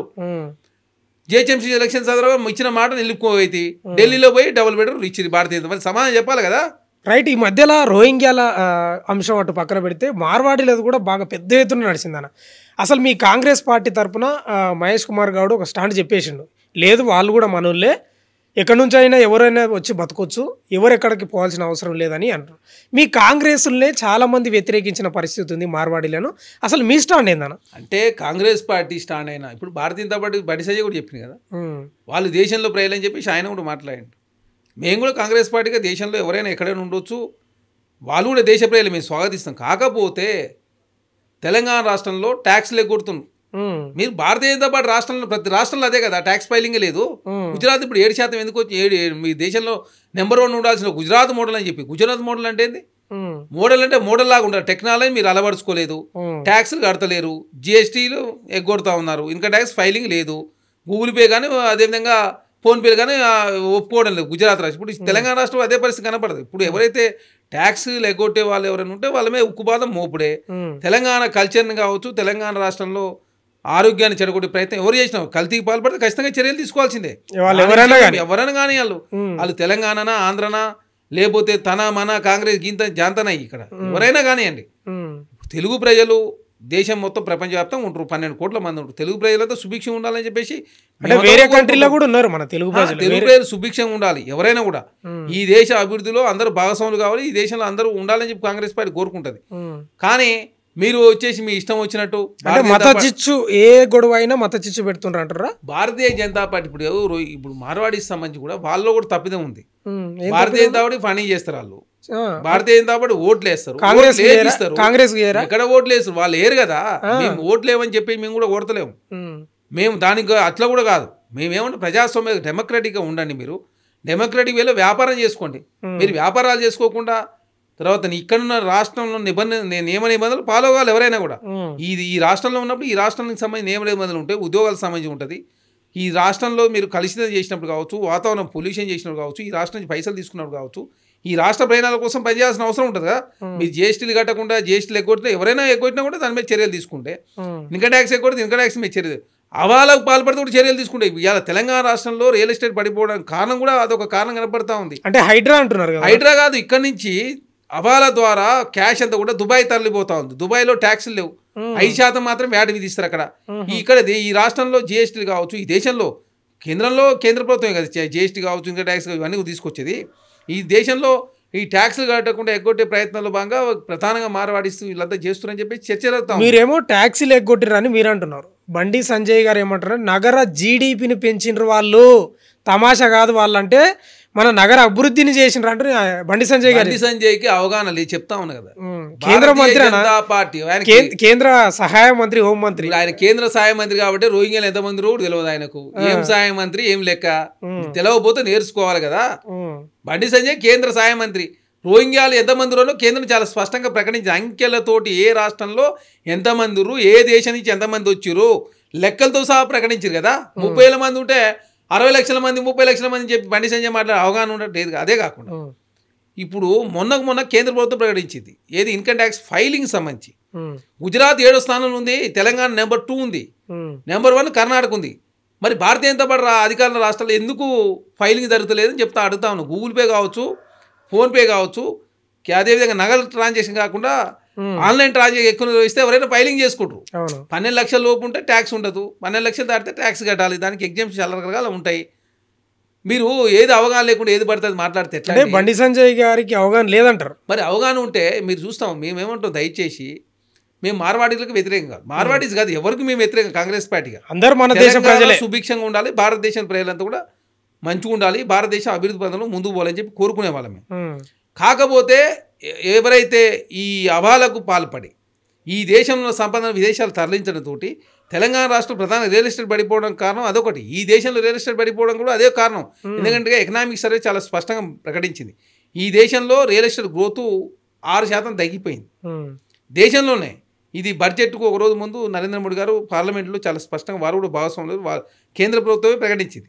తెలంగాణ రాష్ట్ర కాంగ్రెస్ వచ్చింది, రియల్ ఎస్టేట్ పడిపోయింది. నరేంద్ర మోడీ భారతీయ జనతా పార్టీ సమయ నాయకులు మాట్లాడతారు, బీఆర్ఎస్ పార్టీ మాట్లాడతారు. రియల్ ఎస్టేట్ ఎందుకు పడిపోయింది అంటే ప్రధానంగా వస్తున్న మార్పుల ఆధారంగా ఇన్ఫ్లేషన్ కావచ్చు, దేశంలో వస్తున్న మార్పు. కేసీఆర్ గారు ముఖ్యమంత్రిగా ఉండి 2023, 2020 ప్రాంతం నుంచే మందగోడిగా ఉన్నది. మొత్తం రియల్ ఎస్టేట్ మొత్తం పడిపోయిన పరిస్థితి. రియల్ ఎస్టేట్ గ్రోత్ దేశంలో పడిపోయింది. అంటే బీఆర్ఎస్ వాళ్ళు కేవలం కాంగ్రెస్ వచ్చినాకనే మొత్తం అడుగంటిపోయింది రియల్ ఎస్టేట్ అనేది వాళ్ళు చేస్తున్నారు కదా. అదేగా చెప్తా ఉన్నాం. అవాల ద్వారా ఈ దేశం నుంచి పైసలు విదేశాలకు పోతా ఉంటే మరి కేంద్ర హోంశాఖ సహాయ మంత్రి బండి సంజయ్ ఏం చేస్తుండు, నరేంద్ర మోడీ గారు ఏం చేస్తా ఉన్నాడు, ఈ దేశ సంపద విదేశాలకు తరలిపోతా ఉంది, దుబాయ్కి పోతా ఉంది. దుబాయ్లో అందరూ 5% మాత్రం ట్యాక్స్ ఉన్నది, ఇట్లా క్యాష్ అయినా అట్లా దినార్లు ఇస్తారు, మొత్తం దుబాయ్ పోతుందని చెప్పేసి తెలంగాణ రాష్ట్రంలో కావచ్చు, దేశంలో కావచ్చు మొత్తం చర్చ జరుగుతూ ఉంటే కేంద్ర సహాయ మంత్రి, కేంద్ర హోంమంత్రి, భారతీయ జనతా పార్టీ అధికారంలో ఉంటే దేశ భద్రత అంటారు, దేశం అభివృద్ధి వల్ల ముందుకు పోతుంటారు. గుజరాత్ ఇన్కమ్ ట్యాక్స్ ఫైలింగ్లో 7వ స్థానంలో ఎట్టుంటుంది, తెలంగాణ నెంబర్ 2 ఎట్టుంటుంది, కర్ణాటకలో కాంగ్రెస్ ప్రభుత్వం ఉంది అక్కడ నెంబర్ 1 ఎట్టుంటుంది, భారతీయ జనతా పార్టీ ఉన్న రాష్ట్రాల్లో ఎందుకు ఇన్కమ్ ట్యాక్స్ ఫైలింగ్ కావట్లేదు అంటే భారతీయ జనతా పార్టీ ప్రధానంగా ఇన్కమ్ ట్యాక్స్ కట్టే వాళ్ళు కట్టని ఇన్కమ్ అంటే క్యాష్ ట్రాన్సాక్షన్లు పెంపొందించి భారతీయ జనతా పార్టీకి ఫండింగ్ తీసుకొని వాళ్ళు ఎంకరేజ్ చేస్తుంది కాబట్టి భారతీయ జనతా పార్టీ అకౌంట్లో 9,000 కోట్లు ఉన్నాయి. అంటే ఖచ్చితంగా మార్వాడీలు బీజేపీకి ఒక తొత్తులుగా ఉంటారు అంటారు, అంతేనా? ఇప్పుడు అందరూ ఉంటారని కాదు, ఇక్కడ ప్రధానంగా ఏంటంటే ట్యాక్సులు ఎగ్గొట్టే వాళ్ళ విషయంలో కాంగ్రెస్ పార్టీ ఖచ్చితంగా వాళ్ళు ఎవరైనా తనమని అనే భేదం లేదు, ఖచ్చితంగా ట్యాక్స్ కట్టాలని చెప్పి కోరుకుంటా ఉన్నాం. మన పద్ధతులు కావచ్చు, మన కల్చర్ కావచ్చు, లేకపోతే మన ఆహార అలవాట్లలో కలుషితాలు పాల్పడి క్యాన్సర్ కారకులు అయితే మాత్రం ఎటువంటి వదిలిపెట్టే ప్రసక్తి ఉంది కదా. రకరకాల వేళలో తెలంగాణ రాష్ట్ర ఆహారం అంతా కూడా కల్తీ అవుతా ఉంది వారి రూపంలో అని చెప్పేసి వార్తలు వస్తున్నాయి. అట్లా నిజంగానే కల్తీ చేసి ఖచ్చితంగా చర్యలు తీసుకుంటే. అదే కాకుండా తెలంగాణ రాష్ట్రానికి సంబంధించి లోకల్ నాన్ లోకల్ ఆనాడు కూడా ముల్కీ నిబంధనలు ఎందుకు వచ్చినాయి, ముల్కీ నాన్ ముల్కీ ఫస్ట్ వచ్చింది, ముల్కీ నాన్ ముల్కీ వచ్చింది తెలంగాణ రాష్ట్రం, తర్వాత ఆంధ్ర తెలంగాణ వచ్చింది. ఆనాడు కూడా ముల్కీ నిబంధనలు ఎందుకు, ముల్కీ నాన్ ముల్కీ అంటే నార్త్ ఇండియన్కు సౌత్ ఇండియన్ సంబంధించిన సమస్య. ఫస్ట్ తెలంగాణ రాష్ట్రంలో వచ్చింది, తర్వాత అది ఆంధ్ర తెలంగాణ వచ్చింది. ఇప్పుడు ఆంధ్ర తెలంగాణ వస్తే ఆంధ్ర రాష్ట్రానికి సంబంధించి కావచ్చు, తెలంగాణ రాష్ట్రంలో అన్నదమ్ములాగా తెలుగు ప్రజలతో కలిసి ఉండాలి. తెలంగాణ రాష్ట్రం విడిపోయింది, ప్రపంచంలో ఎక్కడున్నా కూడా తెలుగు ప్రజలంతా సుభిక్షం ఉండాలని చెప్పి కాంగ్రెస్ పార్టీ కూడా కోరుకుంటుంది. కాకపోతే ట్యాక్సులు కట్టకుండా ఈ దేశ అభివృద్ధిని అడుగుకుంటానంటే ఎవరైనా కూడా అది మార్వాడియా, గుజరాతియా, లేకపోతే ఎవరైనా భారతీయ జనతా పార్టీ ఎవరైనా కూడా ఒకటే కదా. ఆలోచన అనేది కామన్గా ఉండాలి, చట్టం అనేది అందరికీ ఒకే విధంగా ఉండాలి, రూల్ ఫాల్ ఉండే విధంగా ఉండాలని చెప్పి కాంగ్రెస్ పార్టీ కోరుకుంటుంది. దానిలో భాగంగా మరవాడిస్ కూడా దేశ ప్రజలే ఈ రాష్ట్రంలో ఉండొచ్చు అని చెప్పి కాంగ్రెస్ పార్టీ కోరుకుంటుంది. కానీ మేము రాష్ట్రంలో ఉంటాం కానీ ట్యాక్సులు కట్టాం, నగదు ట్రాన్సాక్షన్ పెంపొందిస్తాం, లేదు భారతీయ జనతా పార్టీకి ఓట్లు వేపిస్తాం, భారతీయ జనతా పార్టీకి ఫండింగ్ చేస్తామని చెప్పేసి ఏదైతే ఒంటెద్దు విధానాలు ఉన్నాయో దాన్ని పాల్పడితే ఎవరైనా కూడా ఖచ్చితంగా చర్యలు తీసుకుంటారు కదా. చట్టం అనేది అందరికి ఒకే విధంగా ఉండాలి. ఈ రాష్ట్ర అభివృద్ధికి మీరు భాగస్వాములు కాండి, ట్యాక్సులు కట్టండి. ఈ రాష్ట్రంలో కలుషితమైన ఆహారాలు కావచ్చు, అదే కాకుండా ఈ వాతావరణం జరగొట్టే పనులు దయచేసి చేయొద్దని చెప్పి కోరుతా ఉన్నాం మేము. రైట్ అన్న, ఈ మధ్యలో కేటీఆర్ గారు ఒక స్టేట్మెంట్ చేసిండ్రు, కొందరికి చాలా విచిత్రంగా అనిపించింది. మీరు ఎవరికి మద్దతు ఇస్తారో ఉపరాష్ట్రపతి ఎన్నికలు అన్నప్పుడు యూరియా ఎవరైతే ఇస్తారో తెలంగాణకు వాళ్ళకే ఇస్తామని అంటున్నారు. అసలు ఏందన్న స్టేట్మెంట్లో ఉన్న మతలబ్ ఏంది? ఒక్క మాటలు చెప్పండి. ఏముంది, ఇప్పుడు ఎన్డీఏ మీరు చూడండి, ఇవాళ కిషన్ రెడ్డి గారు మాట్లాడతాడు, వైఎస్ఆర్ చెప్పినట్ట అడగలేదు, మేము బీఆర్ఎస్ పార్టీని అడగలేదు ఉపరాష్ట్రపతి అభ్యర్థి. ఏమన్నా అర్థం పడదాం, నడ్డా ఫోన్ చేసింది కదా ఎవరికి, జగన్మోహన్ రెడ్డికి. ఈ కిషన్ రెడ్డి కూడా అవగాహన లేకుండా మాట్లాడతాడు. నాకు అర్థంగా బండి సంజయ్, కిషన్ రెడ్డి, తెలంగాణ ఇద్దరు మంత్రులు ఉండి ఎప్పుడు ఏం మాట్లాడతారు, ఇద్దరు సైకోలా వ్యవహరిస్తే ఎట్లా? నడ్డా గారు చాలా స్పష్టంగా జగన్మోహన్ రెడ్డి గారు ఫోన్ చేసిర్రు అని చెప్పేసి వాళ్ళే ధృవీకరించారు. అంటే సైకోల లాగా మాట్లాడుతుంటారు అంటున్నారు. ప్రజలు బ్రహ్మాండంగా ఓట్లేసి గెలిపిస్తుంది. ఆంధ్రలో ఎన్డీఏలు ఎవరు ఉన్నారు? చంద్రబాబు నాయుడు గారు ఎన్డీఏలో ఉన్నారు, అవును, పవన్ గారు ఎన్డీఏలో ఉన్నారు. మరి జగన్మోహన్ రెడ్డి గారు ఎలా ఉన్నాడు? ఎన్డీఏలో లేడు కదా. ఎన్డీఏ లేని వ్యక్తికి ఎట్లా మీరు ఫోన్ చేస్తారు? అంటే ఇంకా బంధం కొనసాగుతూనే ఉంది కదా. అంటే ఎన్డీఏలో లేకున్న వ్యక్తి కూడా మీరు నడ్డా గారు ఫోన్ చేసి వారి మద్దతు, వారు ఓటు వేయకుండా కూడా ఉపరాష్ట్రపతి గెలుస్తాడు. ఎందుకు అంటే లోపాయకారికి ఒప్పందం. ఫోన్ చేయకపోవడానికి కారణం ఏంటి? అదే చెప్తున్నా, 5 సంవత్సరాల కాలం పాటు మద్దతు ఇచ్చింది కాబట్టి జగన్మోహన్ రెడ్డి గారు మద్దతు తీసుకునే ప్రయత్నం భారతీయ జనతా పార్టీ చేస్తారు. వారు వదులుకోవడానికి సిద్ధంగా లేరాలు. మీరేమో బీఆర్ఎస్ బీజేపీ ఒకటని మీరు అంటారు, వాళ్ళేమో అసలే వీళ్ళకి ఫోన్ కాదు. ఇప్పుడు నేను చెప్తా, ఆంధ్రలో చూడ బీజేపీ అంటే బాబు జగన్ పవనే కదా. బీజేపీ అంటే ఎవరు ఆడ? బీజేపీ వాళ్ళు. బీజేపీ అంటే బి అంటే బాబు, జే అంటే జగన్, పి అంటే పవన్. బీజేపీ జగన్మోహన్ రెడ్డి ఎన్డీఏని విమర్శించారు, పవన్ కళ్యాణ్ విమర్శించారు, చంద్రబాబు నాయుడు విమర్శించారు. అంటే విచిత్రాలు కదా. నా ఉపరాష్ట్రపతి అభ్యర్థికి ఎట్లా ఫోన్ చేస్తావు నడ్డా నువ్వు అని చెప్పేసి చంద్రబాబు నాయుడు ప్రశ్నించాలి కదా. పవన్ కళ్యాణ్ ప్రశ్న మనకేం సంబంధం? అంటే ఎన్డీఏలో ఉన్నాడా, మా దారి మీరు చూసుకుంటే చెప్పాలి కదా. అంటే మీరు ఏమన్నా అంటే ఎన్డీఏకి నరేంద్ర మోడీ గారికి భయపడుతుంటే చంద్రబాబు నాయుడు గారు, పవన్ కళ్యాణ్, జగన్మోహన్ రెడ్డి కావాలని చెప్పి వారు కోరుకుంటున్నారు. ఆయనేమో నేను మద్దతు ఇస్తున్నా చెప్పి, కిషన్ రెడ్డి ఏమో అవగాహన లేకుండా మేము జగన్మోహన్ రెడ్డి గారు ఫోన్ చేయలేదు, బీఆర్ఎస్ ఫోన్ చేయలేదు అంటున్నారు. బీఆర్ఎస్ పార్టీ ఏంటంటే ఎట్టైనా ఎరువులు ఇచ్చేది కేంద్రమే. అవును, ఎక్కడైనా పార్లమెంట్ సభ్యులు మాట్లాడారు, మా ప్రియాంక గాంధీ గారు మాట్లాడారు, కాంగ్రెస్ పార్టీ మొత్తం మాట్లాడుతూ తెలంగాణ రాష్ట్రం వ్యతిరేకత వస్తూ ఉంది. ఎట్టైనా ఎరువులు ఇస్తారు కదా, ఎరువులు ఇచ్చారు కాబట్టి మేము ఎన్డీఏకి సపోర్ట్ చేస్తామన్నా. మరి అంతేనా? అంటే కేసు నుంచి తెలివైన మాట అనుకుంటారా, లేకపోతే పెద్ద వాళ్ళతో లోపాయకరకు ఒప్పందం ఇవ్వాలి కాదు. అంటే విలీనం అనే చర్చలు కూడా ఆ మధ్యలో నడిచినాయి. 9 సంవత్సరాల కాలం పాటు Bharatiya Janata party, BRS party మద్దతు ఇచ్చినాయి. రాష్ట్రపతి, ఉపరాష్ట్రపతి, Rajya Sabha vice chairman, demonetisation, GST, రైతు నల్ల చట్టాలు ఒక్కటా రెండా అన్నిటికి మద్దతు ఇచ్చిర్రు. తెలంగాణ చేయడం వల్ల అది ఆంధ్రలో కలిపిన తెలంగాణ రాష్ట్రాన్ని డోర్లు వేసి క్లోజ్ చేసి కాంగ్రెస్ పార్టీ తెలంగాణ ఇచ్చిందని అవమానించిన నరేంద్ర మోడీ వేరు చేసి తెలంగాణ నుంచి ఐటీఆర్ పార్టీ తీసుకుపోయినా, విభజన హామీలు నెరవేర్చకున్నా, పాలమూరు రంగారెడ్డికి జాతీయ హోదా ఇవ్వకున్నా, కేంద్రము సౌత్ తల్లి ప్రేమ చూపినా కూడా భారతీయ జనతా పార్టీ, బీఆర్ఎస్ పార్టీ మద్దతు ఇచ్చినాయి. ఎంపీ ఎలక్షన్ లో బీఆర్ఎస్ పార్టీ భారతీయ గుండు గుత్తగా అమ్ముడు పోయినాయి కాబట్టి, సరెండర్ అయ్యారు కాబట్టి, సూసైడ్ చేసుకురు కాబట్టి 37% ఓటు బ్యాంకు 17% పరిమితమైంది. 2005లో బీఆర్ఎస్ పార్టీ 5 ఎంపీలు, 2009లో 2 ఎంపీలు, 14 వస్తే 11 మంది, 19కి వస్తాక 9 మంది. ఈ రోజు గుండు 0, 7 స్థానాల్లో డివైడ్ పోయింది. మాత్రం సెకండ్ వచ్చారు మైబాద్, ఖమ్మం తప్ప తెలంగాణ రాష్ట్రంలో బీఆర్ఎస్ పార్టీ సూసైడ్ చేసుకుని వాళ్ళ వాళ్ళే అంతేనే సూసైడ్ ఆడంబం పెట్టుకుని సూసైడ్ చేసుకుని ఇప్పుడు ఎరువులు ఇచ్చిన మేము ఉపరాష్ట్రపతి ఎరువులు వాళ్ళు ఇస్తారు, మీరు ఉపరాష్ట్రపతి మద్దతు ఇస్తారు అంటే ఇస్తాం. అంటే ఈ మాట డైరెక్ట్ గా చెప్తే అయిపోయా కదా, ఎందుకు అదే చెప్తా ఉన్న. బీఆర్ఎస్ పార్టీ భారతీయ లోపాయికారికి ఒప్పందము. భారతీయ జనతా పార్టీ ప్రతి రాష్ట్రంలో డబల్ స్టాండ్ తో ముందుకు పోతా ఉంది. ఆంధ్రలో జగన్మోహన్ రెడ్డి గారు ఎన్డీఏలో లేడు, వారికి నడ్డా గారు ఫోన్ చేస్తారు, వీరు మద్దతు ఇస్తారని చెప్తారు, వాళ్ళు తీసుకుంటారని చెప్తారు. ఏంది ఇది? కిషన్ రెడ్డి గారు ఏమో మేము ఫోన్ చేయలే అంటారు, మాకు ఏమన్నా అవగాహన లేకుండా మీరు ఎందుకు మాట్లాడతారు? కిషన్ రెడ్డి గారు, బండి సంజయ్ గారు చదవాలి కదా, పేపర్ చూసినా నేర్చుకోండి, దయచేసి తెలంగాణ పరుగు ఆఖరి మీరు ఇద్దరు కలిసి. రైట్ అన్న, ఇప్పుడు ఈ మధ్యకాలంలో పీసీ ఘోష్ కమిషన్ ప్రభుత్వానికి అందింది. ఈ మధ్యలోనే ఒక 2-3 రోజుల క్రితమే అనుకుంటే హరీష్ రావు గారు, కేసీఆర్ గారు మన హైకోర్టుకు పోయి స్టే విధించండి, అసలు కొట్టివేయండి కమిషన్ అంటున్నాడు. అంటే ఎందుకు కొట్టివేయాలనుకుంటున్నారు? అంటే అసెంబ్లీలో మీరు ప్రవేశపెడతాం, చర్చ పెడతామని మీరు అంటున్నారు. మరి చర్చకు రాకుండా కేసీఆర్ తప్పించుకోవడానికి కోర్టుకు పోయిన అనుకోవాలా ఏంది? దాని మతలబ్ ఏంది అసలు? అంటే బీఆర్ఎస్ పార్టీకి ఎప్పుడు అలవాటు, ఇప్పుడు కాదు. తెలంగాణ రాష్ట్రంలో కాంగ్రెస్ పార్టీ ఆనాడు ముఖ్యమంత్రి ఇక కేసీఆర్ గారు ఉన్నారు, అవును. కాంగ్రెస్ పార్టీ అధ్యక్షులుగా రేవంత్ రెడ్డి గారు ఉన్నారు, ఉమ్, అదేవిధంగా విశ్వేశ్వరరెడ్డి గారు ఏమో భారతీయ జనతా పార్టీలో ఉన్నారు. ఉమ్, ఉండి తెలంగాణ రాష్ట్రంలో డ్రగ్స్ కల్చర్ పెరుగుతున్నాయి, డ్రగ్స్ గంజాయం అవుతుంది తెలంగాణ. యువతులకు అందరం మనం యువకులకు కావచ్చు యువతులకు అందరూ ఆదర్శవంతంగా ఉందాం, అమరుల స్తూపం కట్టి రండి. ఉమ్, నేను పీసీ బ్రాండ్ హోదాలు కావచ్చు భారతీయ జనతా పార్టీ విశ్వేశ్వరరెడ్డి గారు కావచ్చు కేటీఆర్ గారు మరి అంటే యువత గురించి ఐటీ అంటున్నావు కదా, మరి రా ఆదర్శవంతంగా ఉందాం అంటే ఉమ్, నా గురించి ఎవరు మాట్లాడొద్దు, ఈ ప్రస్తావన రావద్దని చెప్పి హైకోర్టు పోయి స్టే తెచ్చుకుంటాం. ఉమ్. ఎవరు? అంటే కేసీఆర్. ప్రజాస్వామ్యం కల్పించింది, లే, రాజ్యాంగం ఏంది కల్పించింది. కల్పించింది? ఇప్పుడు రేవంత్ రెడ్డి గారు శాంపిల్స్ బ్లడ్ శాంపిల్ కావచ్చు మెడికల్ సబ్మిట్ చేస్తాను చెప్పి ఉమ్, విశ్వేశ్వరరెడ్డి గారు చెప్పారు. మరి మీరు ఎందుకు సబ్మిట్ చేయలే, ఎందుకు మరి అంటే మీరేదో జరుగుతూ ఉంది, అంటే తప్పులు చేసిండ్రంటారా? తప్పులంటే మీరు డ్రగ్స్ తీసుకుంటే తెలంగాణ సమాజం చర్చించుకుంటా ఉన్నారు.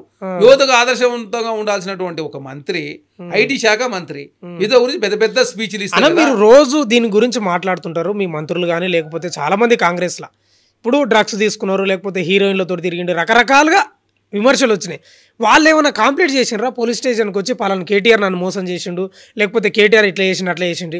వాళ్ళు ఎక్కడ కంప్లైంట్ చేయలే, మీరు ఎందుకు ఆధారాలు లేకుండా ఎందుకు మాట్లాడుతున్నారు అంటే ఏం చెప్తారు? ఇక్కడ ప్రధానంగా అర్థం చేసుకోవాలి. ఇప్పుడు ఆ డ్రగ్స్ సంబంధించి అట్లా అయింది కదా, సరే కాంగ్రెస్ పీసీ ప్రెసిడెంట్ ఎట్లా పిలుస్తాడు, భారతీయ జనతా పార్టీ పిలిస్తే నేనెందుకు పోతాను చెప్పేసి మరి నువ్వన్నా మీరన్నా నీతివంతంగానో లేకపోతే న్యాయబద్ధంగానో నీకు ఇట్లా పబ్లిక్ సమస్యల్లో మరి చేసుకుంటే ఎవరన్నా వద్దన్నారా? బ్లడ్ శాంపుల్ వెంట్రుకలు సబ్మిట్ చేసి నేను డ్రగ్స్ తీసుకోవడం లేదు, నేను తెలంగాణ యువతకు కావచ్చు తెలంగాణ ప్రజలకు ఆదర్శవంతంగా ఉంటానని చెప్పేసి కేటీఆర్ గారు చేయలే కదా, ఆ ప్రయత్నం చేయలేదు. పిరంగినాల మీద జన్వాడలో పిరంగినాలు నిర్మించుకుంటున్నారు, పిరంగినాలను పూడ్చి జన్వాడలో ఫామ్ హౌస్ ఏర్పాటు చేసుకుని మీరే. త్రిపుల్ జీవోలో మీరు అక్రమంగా ఇల్లు కట్టుకున్నారని చెప్పి ప్రశ్నిస్తే డ్రోన్ ఎగిరేసిన కేసులో దాదాపు 13 రోజుల పాటు జైల్లో రేవంత్ రెడ్డి గారు, అది కూడా క్రిటికల్ జైల్లో, అంటే నక్సలైట్లు తిరువాదలు పెట్టి జైల్లో పెట్టి పైశాచిక ఆనందం అనుభవించారు మీరే. కాబట్టి ఆ పాపాలన్నీ మీకు చుట్టుకుంటాయి కాబట్టి మీ కుటుంబంలో కలహాలు స్టార్ట్ అయినాయి. లాస్ట్ చెల్లి అన్నను ఒప్పుకునే పరిస్థితి లేదు, చెల్లిని అన్న ఒప్పుకునే పరిస్థితి లేదు, రాఖీ పండుగకు రాఖీ కట్టని పరిస్థితి వచ్చింది. అంటే వాస్తవంగా కూడా ఒకటి వినిపిస్తుంది, కేసీఆర్ గారు నేను రేవంత్ రెడ్డి ఉన్నంత వరకు అసెంబ్లీలో నేను ఆయనకు సమాధానాలు చెప్పలేను, నేను మాట్లాడను, నేను రాను అని సన్నిహితులతోటి అంటున్నట్లు వస్తుంది చర్చ. అది నిజం అనుకోవచ్చా లేకపోతే నిజంగానే రేవంత్ రెడ్డి అంటే పూర్తి స్థాయిలో ఎందుకు నచ్చదు కేసీఆర్ గారు? కేసీఆర్ గారికి రేవంత్ రెడ్డి గారు ఎందుకు నచ్చదు అంటే రేవంత్ రెడ్డి గారు ప్రశ్నిస్తారు, జరిగిన తప్పులని కూడా ప్రజలకు అర్థమయ్యే విధంగా వివరిస్తాడు, ఆధారాలతో సహా వివరిస్తాడు. కాబట్టి అర్థం కావాలి, పిల్లలకే సమాధానాలు చెప్పనికే చెప్తలేము. ఇప్పుడు చూడండి, ఈనాడు రేవంత్ రెడ్డి గారు మాట్లాడారు ప్రతిపక్షంలో ఉన్నప్పుడే తెలంగాణ రాష్ట్రంలో ఎందుకు పంట దిగుబడి పెరిగిందో చాలా స్పష్టంగా వారే మాట్లాడారు అసెంబ్లీలో. 18 లక్షల మోటార్ పంప్ సెట్లు ఉన్నాయి తెలంగాణ రాష్ట్రంలో. తెలంగాణ రాష్ట్రం ఏర్పడిన తర్వాత తెలంగాణ రాష్ట్రంలో పంప్ సెట్లు పెరిగినాయి, వాటర్ సాగు పెరిగింది, దాంతో దిగుబడి పెరిగిందంటే ఆనాడు కేసీఆర్ పెద్ద ఎత్తున లేచిండు. తెలంగాణ రాష్ట్రంలో ఏది కూడా ఆధారాలతో కూడినటువంటి సమాచారం కాంగ్రెస్ పార్టీ ఎప్పటికప్పుడు ప్రజలు వివరించే ప్రయత్నం చేస్తారు. దానిలో భాగంగా రేవంత్ రెడ్డి గారు ప్రతిదీ కూడా చదువుతాడు కాబట్టి, అర్థం చేసుకుంటారు కాబట్టి, వారి ప్రజా సమస్యల మీద అవగాహన ఉంది కాబట్టి, ప్రతిదీ గుర్తుపెట్టుకుంటారు కాబట్టి అవన్నీ ఎక్కడ మాట్లాడతారో ఆ ప్రశ్నిస్తే నేను సమాధానం చెప్పలేక. అంటే రేవంత్ రెడ్డి గారికి భయపడుతున్నాడా కేసీఆర్? అంతే కాంగ్రెస్ పార్టీకి రేవంత్ రెడ్డి భయపడుతుంది కాబట్టి ప్రతిపక్ష నాయకుడు ఎందుకు రావు మరి? 2 గంటల పాటు వచ్చి 53 లక్షల జీతం తీసుకుని నా తరపున ఇద్దరు కుడి భుజం ఎడమ భుజం వస్తున్నారు, వాళ్ళకి చెప్పండి సమాధానం. చెప్తలేము మేము 53 లక్షల జీతం ఎందుకు తీసుకున్నాం మరి?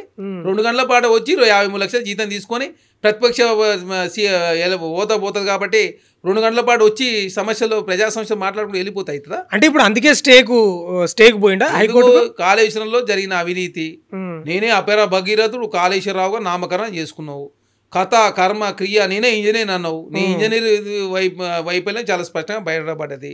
కట్టాల్సిన చోట ప్రాజెక్ట్ కట్టలేదు, తుమ్మిడి దగ్గర కట్టాల్సిన ప్రాజెక్ట్ని తీసుకొచ్చి మేడిగడ కాడ పెట్టారు. 39,000 కోట్ల రూపాయలు అయ్యే ప్రాజెక్టు దాదాపు 1,50,000 కోట్ల రూపాయలు అయ్యే విధంగా ఇప్పటికే 92,000 కోట్ల రూపాయలు ఖర్చు పెట్టారు. అదే కాకుండా 11.5% వడ్డీకి తీసుకొచ్చారు. దాంతో ప్రతి సంవత్సరం దాదాపు 72,000 కోట్ల రూపాయలు రాష్ట్ర ప్రభుత్వం మీద భారం పడతా ఉంది. మొన్న కేంద్ర ప్రభుత్వము 11.5% ఉన్నటువంటి ఇంట్రెస్ట్ రేట్లో 7% తక్కువ చేస్తే ప్రతి సంవత్సరం 2,000 కోట్ల రూపాయలు రాష్ట్ర ప్రభుత్వానికి సమకూరుతా ఉంది. కాబట్టి చేసిన తప్పులన్నీ, చేసిన పాపాలని అన్ని పాపాలు మీరే చేశారు.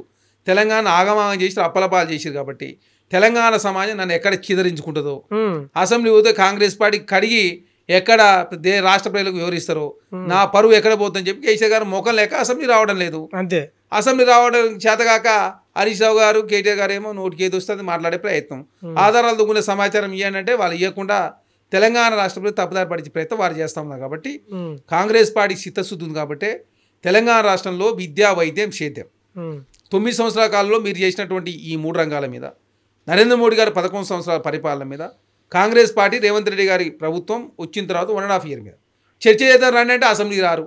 అసెంబ్లీ రికార్డు స్థాయిలో 17 గంటలు తెలంగాణ రాష్ట్రం ఏర్పడిన తర్వాత ఇప్పటివరకు ఏ రోజు కూడా 8 గంటలు నిర్వహించారు. అర్ధరాత్రి కూడా దాటింది అనుకుంటా. అదే కాకుండా ఇందిరా పార్క్ దగ్గర ధర్నా చౌక్ ప్రారంభించింది కాంగ్రెస్ పార్టీ. కేటీఆర్ గారు కూడా అక్కడ ఆటో కార్మికుల సమస్య మీద వారు కూడా ఇందిరా పార్క్ పోయారు. ధర్నా చౌక్ ప్రారంభించారు కానీ సమస్యలు మాత్రం పరిష్కరిస్తారు. సమస్యలు ప్రజలకు ఇప్పుడు ప్రజలు ఎదుర్కొన్న సమస్యలు ప్రభుత్వం దృష్టికి వస్తున్నాయి కదా, సమస్యలు పరిష్కరించారు. మరి ఎందుకు ఇందిరా పార్క్ దగ్గర ధర్నా చౌక్ మీరు ఆనాడు బ్యాన్ చేసిరు? ఎందుకు ABN TV9 బ్యాన్ చేసి? శాంతి భద్రతలు ఎక్కడున్నాయి? మరి మా ఏదో లేదు 1.5 year అయింది మేము వచ్చి. కల్లకుంట్ల కవిత గారు ఇప్పటికి చాలాసార్లు ధర్నా చేసింది. కమ్యూనిస్టు పార్టీలో ధర్నా చేసిరు, నిరుద్యోగులు ధర్నా చేసుకున్నారు, జర్నలిస్టులు చేసిరు, సర్పంచులు చేసుకున్నారు, కాంట్రాక్టర్లు చేసుకున్నారు. అరే ప్రజా సమస్యలు అనేది వాళ్ళకున్నటువంటి సమస్యలను వాళ్ళు వ్యక్తం చేసుకునే భావ ప్రకటన స్వేచ్ఛ కూడా ఇవ్వకపోతే ఈ ప్రజాస్వామ్య దేశంలో మనం ఉండి ఏమి లాభం అని చెప్పి కాంగ్రెస్ పార్టీ భావిస్తూ ఉంది. ప్రగతి భవన్లో ఎవరికి ప్రవేశం లేదు. ఆనాడు మహమూద్ అలీ గారిని కూడా ప్రవేశం లేకుండా చేసారు. గద్దర్ గారు లేదు, ఈటల గారు అవమానించారు. ఈనాడు ప్రజాభవన్ పూలే ప్రజాభవన్గా నామకరణం చేసుకుని ప్రజాభవన్ జరుగుతూ ఉంది. 80,000 అప్లికేషన్లు వస్తే 50,000 అప్లికేషన్ పరిష్కరించింది రాష్ట్ర ప్రభుత్వం. చిన్నారెడ్డి గారి నేతృత్వంలో IASలు ఒక పకడ్బందీ వ్యవస్థను ఏర్పాటు చేశారు కదా అక్కడ. కాబట్టి ప్రజా సమస్యలు పరిష్కరించే ప్రయత్నంలో భాగంగా కాంగ్రెస్ ప్రభుత్వం ముందుకు పోతా ఉంది. మాకేమైందంటే తెలంగాణ రాష్ట్రంలో అప్పుల గోల ఎక్కువైంది, వడ్డీల బాధ ఎక్కువైంది. కాంట్రాక్టర్లకు దాదాపు 1,20,000 కోట్ల రూపాయలు పెండింగ్ పెట్టిపోయింది కేసీఆర్ గారు. 1 కాదు 2 కాదు 1,20,000 కోట్ల రూపాయలు, 9,000 కోట్ల రూపాయలు ఉద్యోగులకు సంబంధించిన పెన్షన్లు జీతభత్యాలకు సంబంధించినటువంటి ఇవ్వకుండా వాళ్ళ పెండింగ్ పెట్టిపోయింది. ఈ మధ్యలో సెక్రటరీలో కూడా ధర్నాలు చేసిండ్రు కదా. ప్రభుత్వం పూర్తి స్థాయిలో ఫెయిల్ అయిపోయింది అనే వార్తలకు ఏం చెప్తారు? ప్రభుత్వం ఫెయిల్ కాదు, కేసీఆర్ గారు ముఖ్యమంత్రిగా ఉండి తెలంగాణ రాష్ట్ర దివాలా దీపించుండు. ఆ దివాలా దీపించిన తెలంగాణను ఆర్థికంగా ముందు తీసుకు ప్రయత్నంలో భాగంగా ఖర్చులు తక్కువ చేసుకుని ఆదాయ మార్గాలు పెంచుకునే ప్రయత్నంలో భాగంగా వడ్డీ రేటు తగ్గించుకునే ప్రయత్నాలు మేము ముందు పోతా ఉన్నాం. కేసీఆర్ గారు ఏంటంటే తెలంగాణ రాష్ట్రంలో అందిన కాడికి గుంజుకొని వెళ్ళిపోయిండు. 1,70,000 కోట్ల రూపాయలు ఇరిగేషన్ ప్రాజెక్టుల మీద ఖర్చు పెట్టి 30% కమిషన్ తీసుకొని వాళ్ళ కుటుంబం మాత్రం కోటీశ్వర్లేరు. దుబాయ్లో వాళ్ళు పెట్టుబడులు పెట్టుకున్నారు తప్ప తెలంగాణ జరిగింది ఏమీ లేదు. అంటే రేవంత్ రెడ్డి గారు ఈ మధ్య కాలంలో చాలా నెలల క్రితం దావోస్ పోయిండి, అక్కడ పోయిండి, కంపెనీలతోటి ఒప్పందం చేసుకొని వచ్చిండు. ఒక్క కంపెనీ రాలేదు. ఆదాయం పెంచడానికి మాత్రం ఒక కంపెనీ రాదు, కానీ మద్యం మాత్రం ఊరూరికి ఏర్లై పారించే లక్ష్యం పెట్టుకున్నాడు రేవంత్ రెడ్డి. అంటే ఏం చెప్తారన్న? టీఆర్ఎస్ వాళ్ళు ప్రధానంగా ఆరోపిస్తారు. ఎవరు ఆయంలో వచ్చినాయి? బెల్ట్ షాపులు ఎవరి ఆయంలో వచ్చినాయి? మా ఆయంలో వచ్చినాయి చెప్పండి మరి. ఎవరి ఆయంలో రెస్టారెంట్లు పెరిగినాయి? ఎవరి ఆయంలో వైన్ షాపులు పెరిగినాయి? ఎవరి ఆయంలో మద్యం ఆదాయం గణనీయంగా పెరిగింది? మీరు చేసిన తప్పులని మీరే డ్రగ్స్ తెలంగాణ రాష్ట్రం విపరీతంగా డ్రగ్స్ గంజాయి నిర్మించే ప్రయత్నాలు భాగంగా కాంగ్రెస్ గ్రామానికి వైన్ షాప్ చేస్తున్నారు అనేది నార్కోటిక్ డిపార్ట్మెంట్ ఏర్పాటు చేసి తెలంగాణ డ్రగ్స్ ని గంజాయి నిర్మూలించే ప్రయత్నంలో కాంగ్రెస్ ప్రభుత్వం. మీ ఇంట్లో దావతులు అయితే డ్రగ్స్ దొరుకుతున్నాయి. రాజ్బాకాల ఇంట్లో ఓపెనింగ్ విజయ్ మధురి వాడు డ్రగ్స్ తో దొరికింది కదా, కొకైన్ తీసుకుని చెప్పి నిర్ధారణ అయింది. అప్పుడు రాజకీయం చేసింది మీరే. 24 గంటల లోపు యూరిన్ శాంపిల్లో నిర్ధారణ అయితే అది అక్కడ తీసుకున్న నిర్ధారణ అయితే లేదు, బ్లడ్లో శాంపిల్లో నిర్ధారణ అయింది అనుకో అది ఎప్పుడో తీసుకున్నట్టు. కాబట్టి యూరిన్లో నిర్ధారణ అయిందంటే రాష్ట్ర ప్రజల సమాజం కూడా కోర్టుకు పోయి మళ్ళీ స్టే. మా కుటుంబం దావత్ కూడా చేసుకుని మీ అన్ని కుటుంబాలు దావత్ చేసుకుంటే మీ కుటుంబంలో ఎందుకు డ్రగ్స్ దొరుకుతున్నాయి? మరి మీ కుటుంబంలో ఎందుకు డ్రగ్స్ దొరుకుతాయి? ప్రభుత్వ వైఫల్యం ఏమైనా ఉందా ఇక్కడ? వైఫల్యం కాదు, మెగా వైఫల్యం కాదు. తెలంగాణ రాష్ట్రంలో ప్రజాస్వామ్యం ఉంది కాబట్టి ప్రతి అంశం మీడియా దృష్టికి తీసుకుపోతున్నాం. ప్రతి అంశాన్ని ఈజీగా వ్యక్తం చేసుకునే అవకాశం ఉంది. సోషల్ మీడియా మీద ఎక్కడ కూడా ఆంక్షలు లేవు కాబట్టి పలానా ఇష్యూ కాగానే ఏమంటే వీడియోలు పెట్టడంతో రాష్ట్ర ప్రజలు తెలుస్తాం. ఆనాడు తెలిసేది లేదు కదా. ప్రగతి భవన్లో ఎవరికి ప్రవేశం లేదు. ఇందిరా పార్క్ ధర్నాలు చేసుకునే అవకాశం, మీడియా మీద ఆంక్షలు ఉన్నాయి కాబట్టి ఆనాడు అందరిని అరెస్ట్ చేసి తీన్మానం అరెస్ట్ కాలేదా? ఆర్ఎస్ ప్రవీణ్ కుమార్ గారు అరెస్ట్ కాలేదా? బండి సంజయ్ గారు అరెస్ట్ కాలేదా? రేవంత్ రెడ్డి గారు అరెస్ట్ కాలేదా? ఎవరిని వదిలిపెట్టి మీరు డైనింగ్ టేబుల్ మీద కూర్చొని వీళ్ళు అరెస్ట్ చేయండి, వాళ్ళని అరెస్ట్ చేయండి. డైనింగ్ టేబుల్ కూర్చొని నిర్ణయాలు తీసుకున్నారు కాబట్టి తెలంగాణ రాష్ట్రంలో ప్రజాస్వామ్యం ఆనాడు లేదు. ఈనాడు తెలంగాణ రాష్ట్రంలో ప్రజాస్వామ్యం పరితమిల్తా ఉంది. అసెంబ్లీ వేదికగా చర్చ జరుగుతూ ఉంది, ప్రజాభవన్ నడుస్తూ ఉంది, మంత్రులు కలుస్తూ ఉన్నారు, ముఖ్యమంత్రి గారు కలుస్తూ ఉన్నారు. తెలంగాణ రాష్ట్ర రివ్యూ ఎడ్యుకేషన్ ఒకరోజు రివ్యూ పెట్టలేదండి. 13 పేపర్లు లీక్ అయితే నిరుద్యోగులు పడుచుకున్న పాపాన మీరు పోలే. నిరుద్యోగులతోటి కాంగ్రెస్ ప్రభుత్వం చర్చలు చేసింది. అంటే ఈరోజు నిరుద్యోగులు పూర్తి స్థాయిలో రోడ్ల మీదకి వస్తున్నారు. ఒక 5,000 మాత్రమే కాంగ్రెస్ ఇచ్చింది. మిగతావి మొత్తం ఏదైతే 60,000 64,000 చెప్పుకుంటుంది కాంగ్రెస్, అవి మొత్తం బీఆర్ఎస్ ఇచ్చిన నోటిఫికేషన్లో వీళ్ళు వచ్చి చేసింది ఏముంది అనేది వాళ్ళు చెప్తున్నారు. మీరు చూస్తున్నారు వాస్తవంగా కూడా నిరుద్యోగులు ఎక్కడ చూసినా నిరుద్యోగులు ఉద్యమాలు చేస్తున్నట్లు కనిపిస్తుంది. మరి నిరుద్యోగులకు ఏం చెప్తారు? లేకపోతే బీఆర్ఎస్ చేస్తున్న విమర్శలు అనుకుంటారా, నిజాలు అనుకుంటారా అవి? దయచేసి అర్థం చేసుకోవాల్సింది నిరుద్యోగ సమాజం కూడా. ఎందుకంటే మేము కూడా యూనివర్సిటీలో చదువుకొని తెలంగాణ ఉద్యమంలో భాగస్వాములై 10 సంవత్సరాల కాలం పాటు ఉస్మానియా యూనివర్సిటీలో ఉన్నాం మేము కూడా. ఇక్కడ కాంగ్రెస్ పార్టీ అధికారులకు వచ్చింది, ఇళ్ళకంగానే పండగ కాదన్నట్టు నోటిఫికేషన్ ఉద్యోగాలు వచ్చినట్ట. దానికి ఎన్ని సమస్యలు ఉన్నాయి, హైకోర్టు వివాదాలు కావచ్చు, చాలా సమస్యలు పరిష్కారం కానీ చాలా ఉన్నాయి. అపరిష్కృతంగా నాడు 10 సంవత్సరాల కాలం పాటు కేసీఆర్ గారు పట్టించుకోలే. 2014 మొదటి శాసనసభ సమావేశాల్లోనే 2 లక్షల ఉద్యోగాలు ఇస్తా అని చెప్పేసి కేసీఆర్ గారు ఇచ్చిన ఉద్యోగాలు ఎన్నో అందరూ తెలుసు. 13 పేపర్లు లీక్ అయితే పట్టించుకున్న పాపన పోలే. 10th పేపర్ వాల్యుయేషన్ లీక్ అయింది, ఇంటర్మీడియట్ పేపర్ వాల్యుయేషన్లో, తర్వాత గ్రూప్ 1 కావచ్చు, గ్రూప్ 2 కావచ్చు, ఉద్యోగాల్లో చాలా పేపర్లు లీక్ అయినాయి. చాలా మంది విద్యార్థులు కూడా చనిపోయిన పరిస్థితి మనం చూసినాం. ఏదో ఇప్పుడు ఈ మధ్యలో సినిమా కూడా వస్తుందన్న ఆర్ నారాయణమూర్తి గారు ఏదో పేపర్ లీక్ సంబంధించి, అంటే ప్రధానంగా దానిపైననేనా? ఇప్పుడు అది మాకు తెలియదు. ఇక్కడ కాంగ్రెస్ ప్రభుత్వం అధికారులకు వచ్చిన తర్వాత ఉద్యోగాలు ఇవ్వాలి, పేపర్ లీక్ జరగొద్దు, పక్కటి బంద్గా యూపీఎస్సీ తరహాలో టీపీపీఎస్సీ ఉండాలని ప్రభుత్వం భావించి ఒక బూర వెంకటేశ్వర గారిని చైర్మన్గా మెంబర్లుగా నియమించి తెలంగాణ రాష్ట్రంలో ఒక్క పేపర్ లీక్ జరగలేదు. ఒక్క రాజకీయ పైరవ తావు లేకుండా తెలంగాణ రాష్ట్రంలో కాంగ్రెస్ ప్రభుత్వం ఉద్యోగాలు ఇచ్చింది కదా. అదే కాకుండా జాబ్ క్యాలెండర్ కూడా కాంగ్రెస్ ప్రభుత్వం ప్రకటించింది. ఇక్కడ ఉద్యోగాలు ఇచ్చే ప్రయత్నం జరుగుతూ ఉన్నప్పుడు చాలా రోజుల నిరుద్యోగులు చాలామంది కాంట్రాక్టర్ ఎంప్లాయీస్గా ఉన్నారు. వాళ్ళు ఏజ్ కూడా చివరి దశ, ఒక్కొక్కరు 50 సంవత్సరాలు 55 సంవత్సరాల నుంచి వస్తూ ఉంది. వారికి గతంలో 10 సంవత్సరాల కాలం పాటు నోటిఫికేషన్లు ఇవ్వలేదు. వారు కూడా మరి కాపాడుకునే ప్రయత్నంలో భాగంగా కొంత ఇబ్బంది అవుతూ ఉంది. ఎందుకంటే వాళ్ళకి ఏజ్ ఏమో చివరికి వచ్చింది, ఉద్యోగాలకు వాళ్ళకి అవకాశం ఇద్దామంటే వాళ్ళ ఏజ్ ఫ్యాక్టర్ వచ్చింది. తెలంగాణ రాష్ట్ర కాంగ్రెస్ ప్రభుత్వం వచ్చిన తర్వాత ఏజ్ కూడా 10 సంవత్సరాల కాలం పాటు ఎగ్జామ్స్ జరగలేదు కాబట్టి ఏజ్ పెంచమంటే ఏజ్ పెంచినాం, డిఎస్సి నిర్వహించినాం, టెట్ అంటే టెట్ 2 సార్లు, పోస్ట్ పోన్ చేయమంటే postpone, group 1, group 2, group 3, group 4 postpone చేసి ఎగ్జామ్స్ పెట్టిరు, టెట్ నిర్వహించినాం. తర్వాత 33,000 మంది టీచర్లను ట్రాన్స్ఫర్ చేసి ఇవన్నీ 22,000 మంది టీచర్ల ప్రమోషన్ ఇచ్చినాం. మరి ఎందుకు నిరుద్యోగులు ధర్నా చేస్తున్నారు అనుకో? అదే చెప్తా ఉన్నది. అంటే వాళ్ళ వెనకేమైనా శక్తులు ఉన్నాయా, లేకపోతే ఏంది పరిస్థితి? మీరేమో ఇస్తున్నారని శక్తులు యుక్తులుగా దయచేసి ఏంటంటే సరే ఏదైనా ఉండొచ్చు కాక మేము దాన్ని తప్పు పడుతున్నాం. కాకపోతే టెక్నికల్ ప్రాబ్లమ్స్ ఉన్నాయి, కొన్ని చెప్పే ఉంటాయి, కొన్ని చెప్పని ఉంటాయి. ఇప్పుడు కాంట్రాక్ట్ ఎంప్లాయీస్ అన్ని యూనివర్సిటీలలో కాంట్రాక్ట్ ఎంప్లాయీస్ ఉన్నారు. మరి వాళ్ళకి ఏం చేద్దాం చెప్పండి? మరి వాళ్ళు కూడా తెలంగాణ ప్రజలే కదా, వాళ్ళు తెలంగాణ ఉద్యోగంలో భాగస్వామ్యం, వాళ్ళ ఏజ్ మొత్తం కోల్పోయిన వాళ్ళు.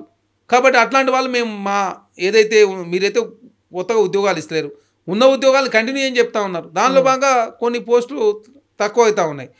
అదే కాకుండా కొన్ని న్యాయ వివాదాలు ఉన్నాయి, విభజన హామీలు నెరవేర్చలేదు, కోర్టులలో సమస్యలు పరిష్కారంగానే ఉన్నాయి, ఇక రకరకాల సమస్యలు ఉన్నాయి. కాబట్టి ఈ సమస్యలన్నిటి కూడా పరిష్కరించే ప్రయత్నంలో భాగంగా కొంత లేట్ అవుతా ఉంది తప్ప తెలంగాణ రాష్ట్రంలో కాంగ్రెస్ ప్రభుత్వం ఉద్యోగాలు పెట్టొద్దని చెప్పేసి కాంగ్రెస్ ప్రభుత్వాలు లేదనేది చాలా స్పష్టం. అదే కాకుండా రాష్ట్ర ఆర్థిక పరిస్థితి బాగాలేదు.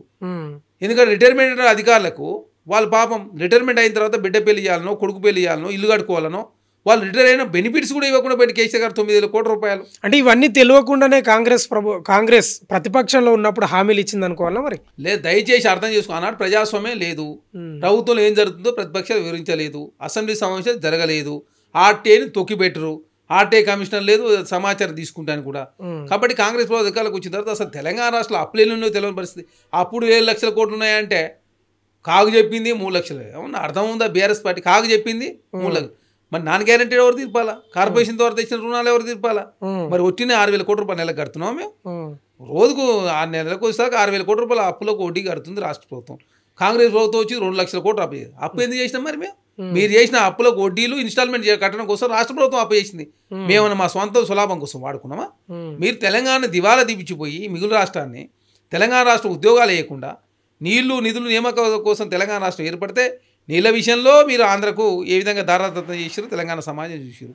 మీ ఆయనలో పోతిరెడ్డిపాట పొక్క పెరిగింది, మీ ఆయనలో రాయలసీమ రత్నాలసీమ చేస్తానని చెప్పి రోజమ్మ దగ్గర పోయి రాగి సంగటి తీసుకుని తిని తెలంగాణకు అన్యాయం చేసింది. 299 టీఎంసీలకు ఒప్పుకొని తర్వాత 406 టీఎంసీలని, ఇప్పుడు కాంగ్రెస్ ప్రభుత్వం 500 టీఎంసీలు కృష్ణా జలాల్లో కేంద్రం ఆంధ్ర ప్రభుత్వం ఒప్పుకుంటే మేము అనుకూలం అని చెప్తే కాంగ్రెస్ 500 కాదు ఇంకెక్కువ రావాలని మీరు 406 కిందకు ఒప్పుకున్నారు. అంటే బనకచెల్రపై ఒక కట్టుదిట్టమైన పోరాటం చేస్తలేదు కాంగ్రెస్, లొంగిపోయిండు చంద్రబాబు నాయుడుకు రేవంత్ రెడ్డిని విమర్శలు వస్తున్నాయి. ఇప్పుడు మీ ఆయనలో పట్టిసీమ ఎక్కడి నుంచి వచ్చింది?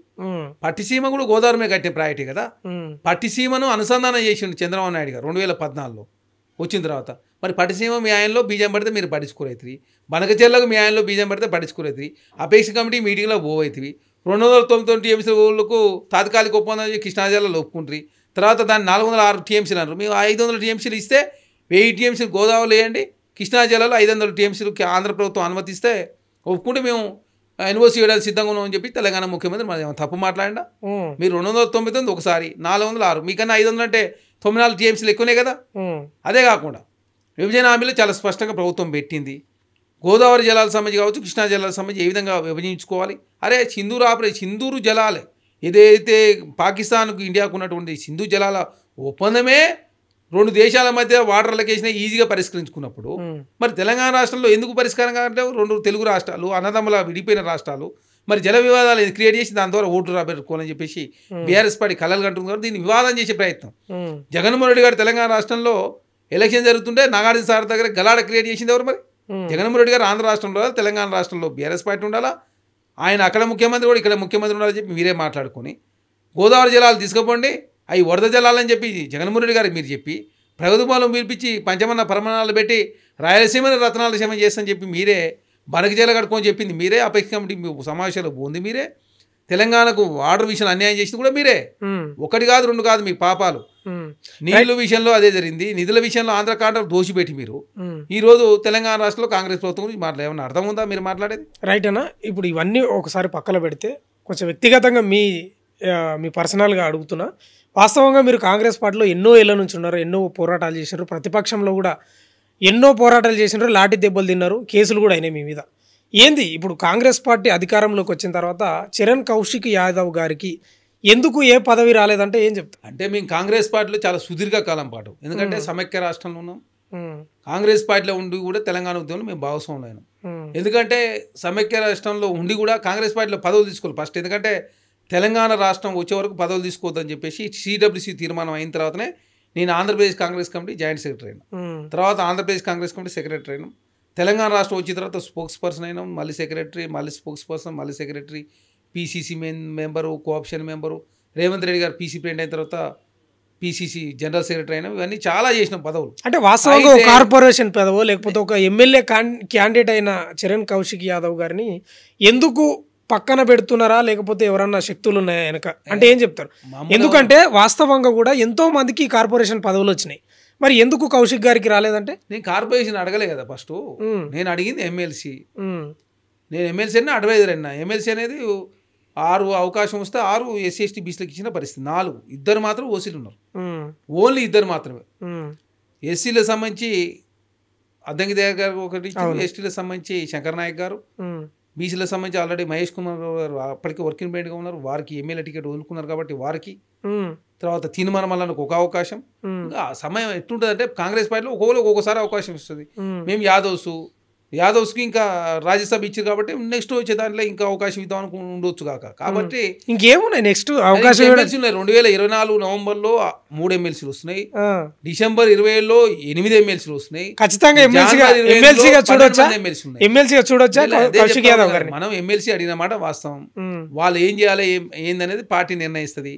మేము కాంగ్రెస్ పార్టీలో చాలా సుదీర్ఘకాలం నుంచి పనిచేస్తా ఉన్నాం, ముఖ్యమంత్రి గారితో మాకు సన్నిహిత సంబంధాలు ఉన్నాయి, వారు మా పార్లమెంట్ సభ్యులుగా మా మల్కాయి నుంచే ఉన్నారు. కాబట్టి ఇక్కడ ఏంటంటే కాంగ్రెస్ పార్టీలో ఎప్పుడు ఎవరికి అవకాశం ఇవ్వాలనేది ఇస్తుంది. కాంగ్రెస్ పార్టీలో చాలా మందికి అవకాశం ఇచ్చారు, ఇంతవరకు కాంగ్రెస్ పార్టీ సమైక్య రాష్ట్రం కూడా ఇంతమందికి అవకాశం రాలేదు. కాంగ్రెస్ పార్టీలో పనిచేసిన వాళ్ళు చాలా మందికి ఎట్లా అంటే వాళ్ళు అప్పటికే ఓబీసీఎల్ అధ్యక్షుడు ఉంటే ఓబీసీ కార్పొరేషన్ అంటే బీసీ కార్పొరేషన్ చైర్మన్, ఎస్టీసీఎల్ అధ్యక్షుడు ఉంటే ఎస్టీ కార్పొరేషను, వికలాంగులది ఉంటే వికలాంగులు, ఇట్లా కాంగ్రెస్ పార్టీలో పనిచేసిన వాళ్ళు కొంతమంది డీసీసీలకు అవకాశం వచ్చింది, చాలామంది జనరల్ సెక్రటరీలకు, మేము ఇంత జనరల్ సెక్రటరీలు చాలామంది ఉంటే చాలామంది అవకాశం వచ్చి చాలామంది పార్టీ మారిపోయిన వాళ్ళు. కాబట్టి ఒక్కొక్కరికి ఒక్కొక్కసారి అవకాశం ఇచ్చారు కాబట్టి సమయం సందర్భం వస్తుంటాయి. అదే కాకుండా మనం అడిగిన పదవి పెద్దది కాబట్టి కొంచెం లేట్ కూడా అవుతుండొచ్చు కాక.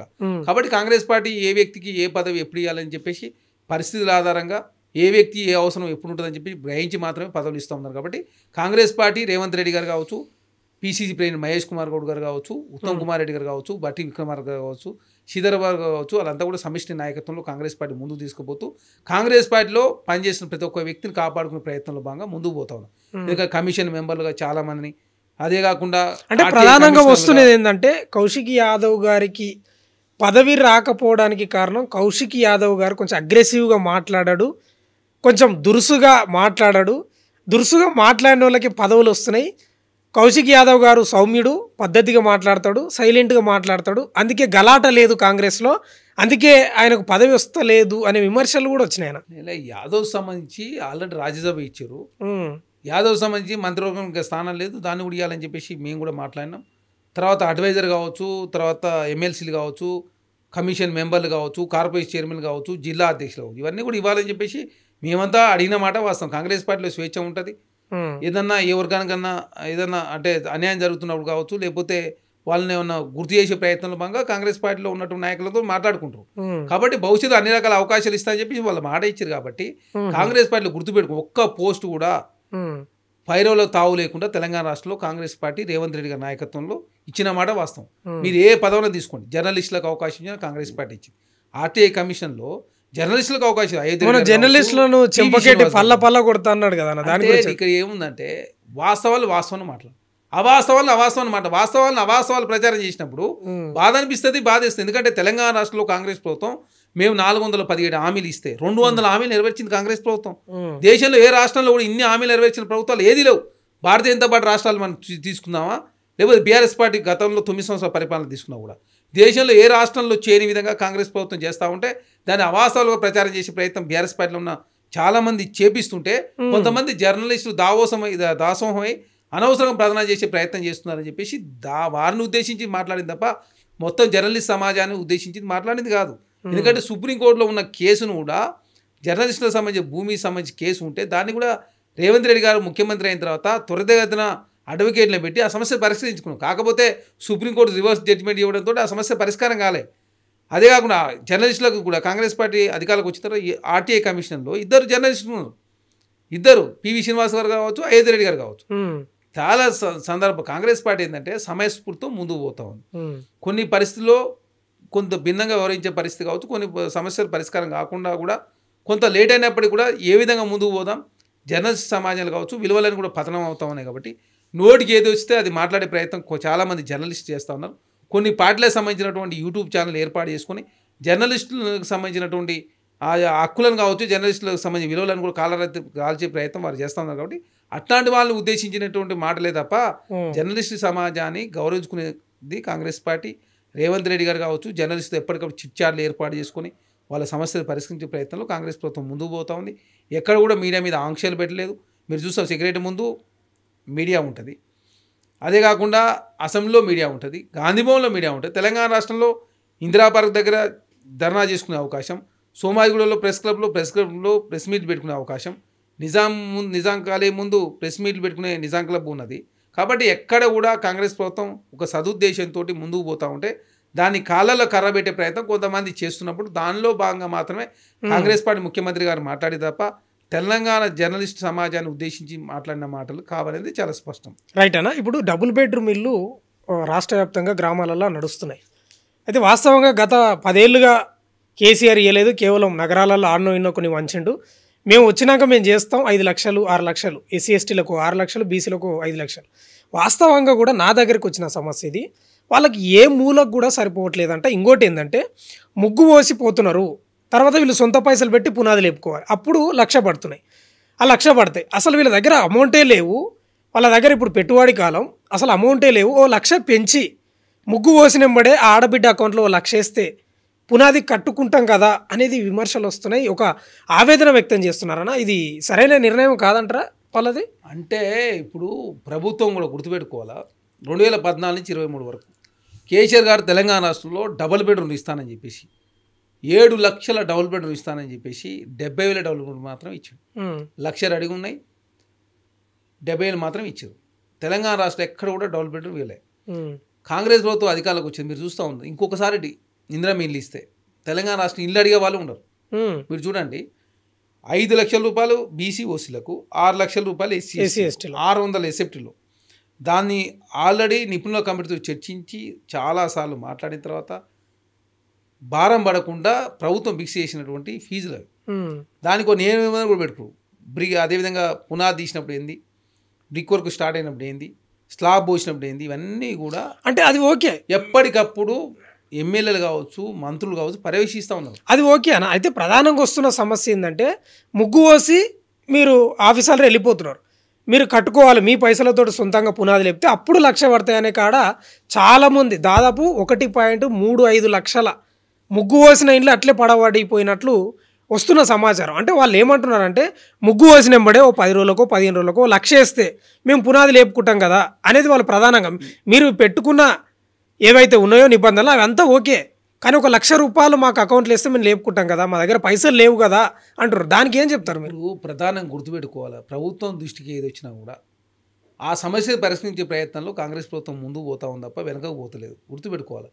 ఇప్పుడు దాన్ని ఎవరికి ఇబ్బంది జరగద్దనే నియమ నిబంధనలు రెడీ చేసి చాలాసార్లు డిస్కషన్ చేసుకున్న తర్వాత చాలా మెజారిటీ నిర్ణయం ప్రకారం మాత్రం ప్రభుత్వం ముందుకు పోతాం. ఇట్లాంటిది మళ్ళీ వచ్చినప్పుడు ఖచ్చితంగా ప్రజాభవన్లో చర్చిస్తారు, దీన్ని కూడా పరిష్కారం చూపిస్తారు కదా. ఎందుకంటే ఇంకా చాలా ఇందిరమ్మ ఇల్లు మేము ఇచ్చేది ఇందిరమ్మ ఇల్లు, డబుల్ బెడ్రూమ్ కాదు. వాళ్ళు డబుల్ బెడ్రూమ్ ఇళ్ళ పేరు మీద మోసం చేశారు. ప్రధానంగా ఇందిరమ్మ ఇల్లు ఇస్తుంది రాష్ట్ర ప్రభుత్వం 600 ఎస్ఎఫ్టీలో, ఎస్సీ ఎస్టీలకు 6 లక్షల రూపాయలు, బీసీ ఓసీలకు అయితే 5 లక్షల రూపాయలు. ఇక్కడ రాజకీయ పైరవులో తావు లేకుండా తెలంగాణ రాష్ట్రంలో కాంగ్రెస్ ప్రభుత్వం ముందుకు పోతా ఉంది. మీకు రేషన్ కార్డుల విషయంలోనైనా, ఆరోగ్యశ్రీ 5 లక్షల నుంచి 10 లక్షల రూపాయలు చేసినప్పుడే కానీ, ఆర్టీసీలో ఉచిత బస్సు ప్రయాణం కానీ, 200 వరకు ఉచిత కరెంట్ కానీ, 500 రూపాయల గ్యాస్ సిలిండర్ కానీ, ఎక్కడ కూడా రాజకీయ కక్ష కారుణ్యాలకు తావు లేకుండా తెలంగాణ రాష్ట్రంలో ప్రజలకు సర్వీస్ అందించాలనే ఏకైక లక్ష్యంతో కాంగ్రెస్ ప్రభుత్వం ముందుకు పోతా ఉంది. కేసుల విషయంలో కూడా మీరు చూడండి, రాజకీయ కక్ష కారుణ్యాలు తావు లేకుండా కమిషన్లు ఏర్పాటు చేసి, సిట్లు వేసి ఏర్పాటు చేసి, ఏసీబీ విచారణ చేస్తూ తెలంగాణ రాష్ట్రంలో కాంగ్రెస్ ప్రభుత్వం ముందుకు పోతా ఉంది తప్ప ఇక్కడ డైనింగ్ టేబుల్ మీద కూర్చోనో, ప్రగతి భవన్లో కూర్చోనో, ఫామ్ హౌస్లో కూర్చోనో వీళ్ళని అరెస్ట్ చేయండి, వాళ్ళని అరెస్ట్ చేయండి, వీళ్ళని జైలు పంపనే కాంగ్రెస్ ప్రభుత్వాలు లేదు.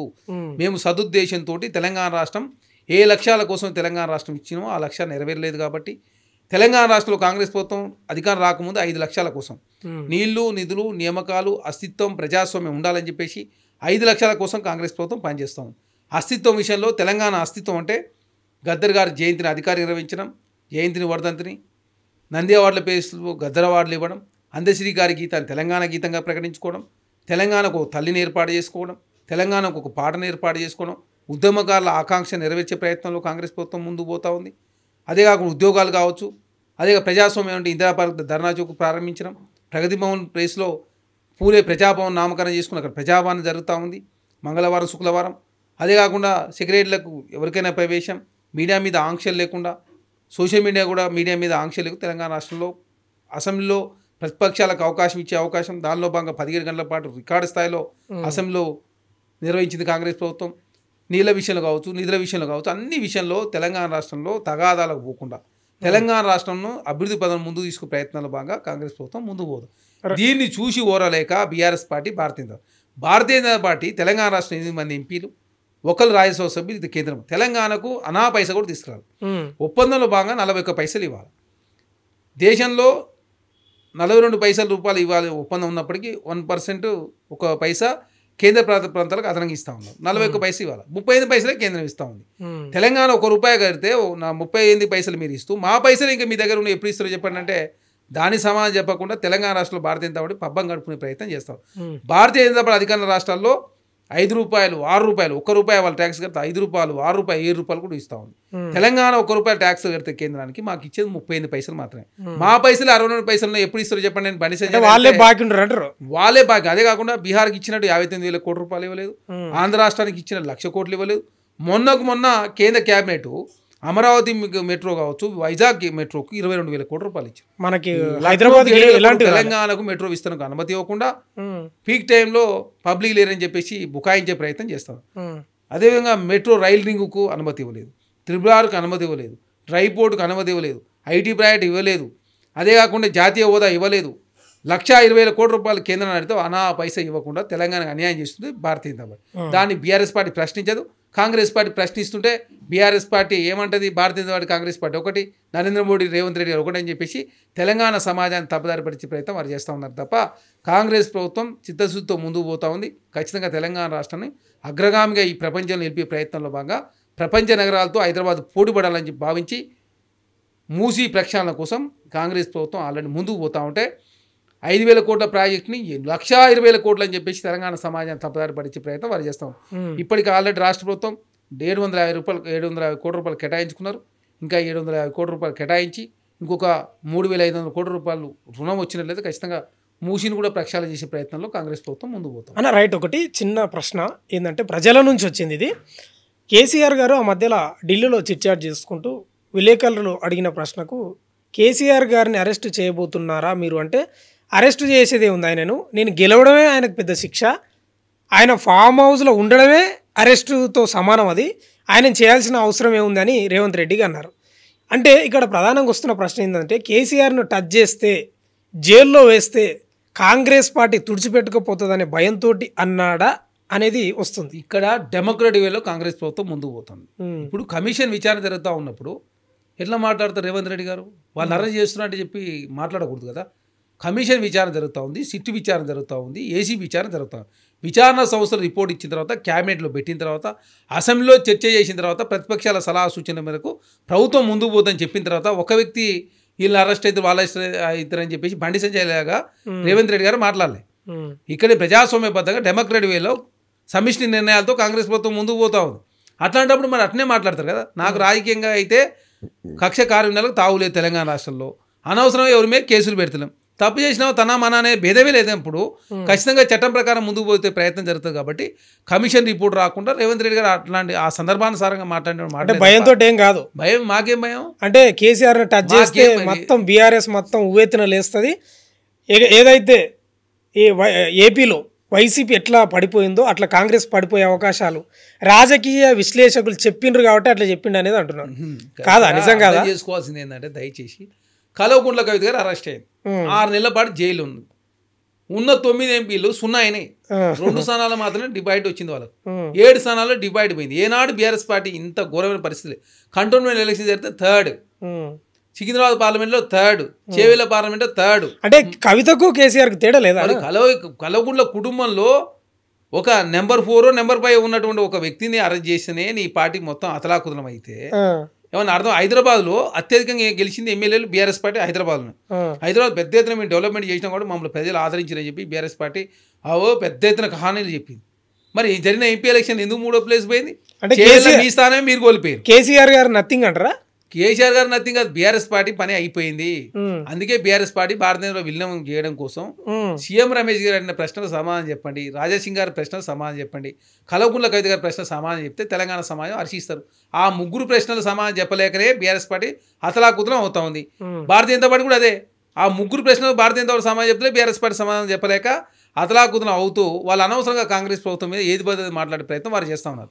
కాబట్టి కాంగ్రెస్ పార్టీ గుర్తుపెట్టుకోవాలా, 4 రోజులు లేట్ అవుతుండొచ్చు కాక కాంగ్రెస్ పార్టీ ఇచ్చిన ప్రతి హామీ నెరవేర్చే ప్రయత్నంలో కాంగ్రెస్ ప్రభుత్వం ముందుకు పోతాం.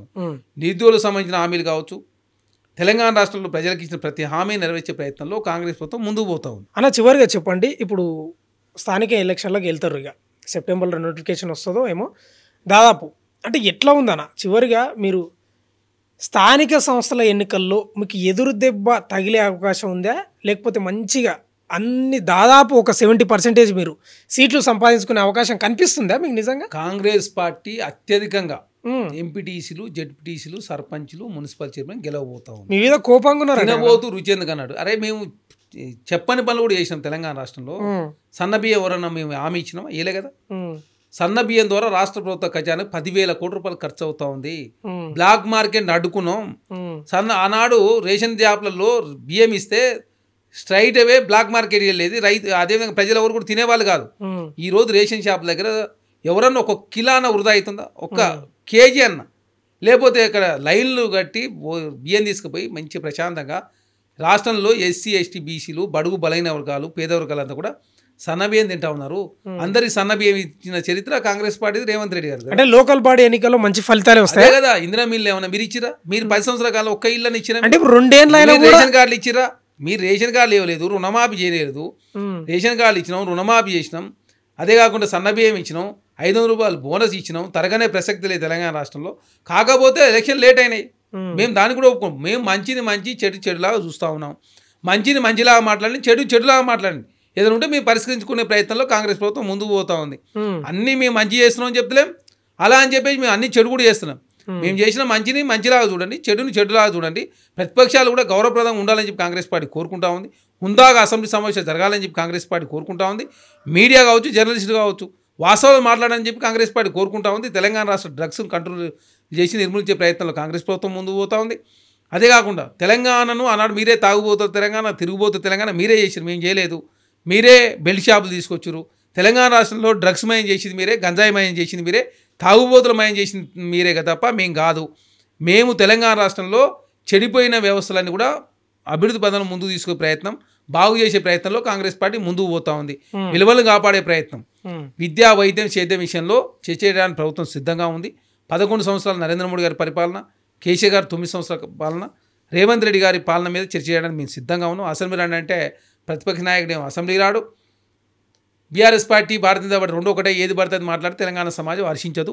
భారతీయ జనతా పార్టీ తెలంగాణ రాష్ట్రం 8 మంది ఎంపీలు కలిసి తెలంగాణకి ఎన్ని ప్రత్యేక నిధులు తీసుకొచ్చారో సమాజం చెప్పంటే సమాజం చెప్పకుండా తెలంగాణ సమాజాన్ని తప్పుదారి పడించే ప్రయత్నం కిషన్ రెడ్డి గారు, బండి సంజయ్ గారు చేస్తూ ఉన్నారు. మతం పేరు మీద, రోహింగ్యాల పేరు మీద కాలం వెళ్ళదీసే ప్రయత్నం భారతీయ జనతా పార్టీ చేస్తాం. కాబట్టి తెలంగాణ సమాజం అంతా కూడా అప్రమత్తమైంది. 10 సంవత్సరాల కాలం పాటు కేసీఆర్ గారి మాటలు నమ్మి తెలంగాణ ఆగమాగం వెనుకపోయిందని చెప్పి గ్రహించి తెలంగాణ రాష్ట్రంలో కాంగ్రెస్ ప్రభుత్వాన్ని అధికారం తీసుకొచ్చారు. రేపు జరగబోయే లోకల్ బాడీ ఎలక్షన్లో అత్యధికంగా కాంగ్రెస్ పార్టీ ఎంపీటీసీలు, జెడ్టీసీలు, కౌన్సిల్లో గెలవబోతా ఉన్నాయనేది చాలా స్పష్టం. మీరు చూస్తారు. తినబోతూ రుచి ఎందుకు అన్నట్టు రిజల్ట్ వచ్చిన తర్వాత మనమే మాట్లాడు. అన్న చాలా చాలా ధన్యవాదాలు మా కోసం టైం కేటాయించినందుకు. ఇంటర్వ్యూ ముగించే ముందు నేను కొందరు పేర్లు చెప్తానా, 1 wordలో ఆన్సర్ చెప్పండి. చామాల కిరణ్ కుమార్ రెడ్డి డైనమిక్ లీడర్, ఎప్పటికి కూడా అలర్ట్గా ఉండే లీడర్. రఘునందన్ రావు గారు కూడా ఎప్పుడు ప్రజా సమస్యల మీద ప్రశ్నించే నాయకుడు. కవిత కల్వకుంట్ల కవిత గారు కూడా ఇప్పుడు బీఆర్ఎస్ పార్టీలో వాస్తవాలు మాట్లాడుతుంది. అంతేనా?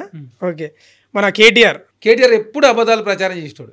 బండి సంజయ్ గారికి లౌక్యం లేదు, సబ్జెక్ట్ లేదు. రేవంత్ రెడ్డి ఎప్పుడు వాస్తవ విషయాలను ప్రజల గురించే ప్రయత్నం చేస్తారు. రాహుల్ గాంధీ గారు ఈ దేశ ప్రజలకు ఏదో చేయాలని తపన పడుతూ ఉన్నాడు.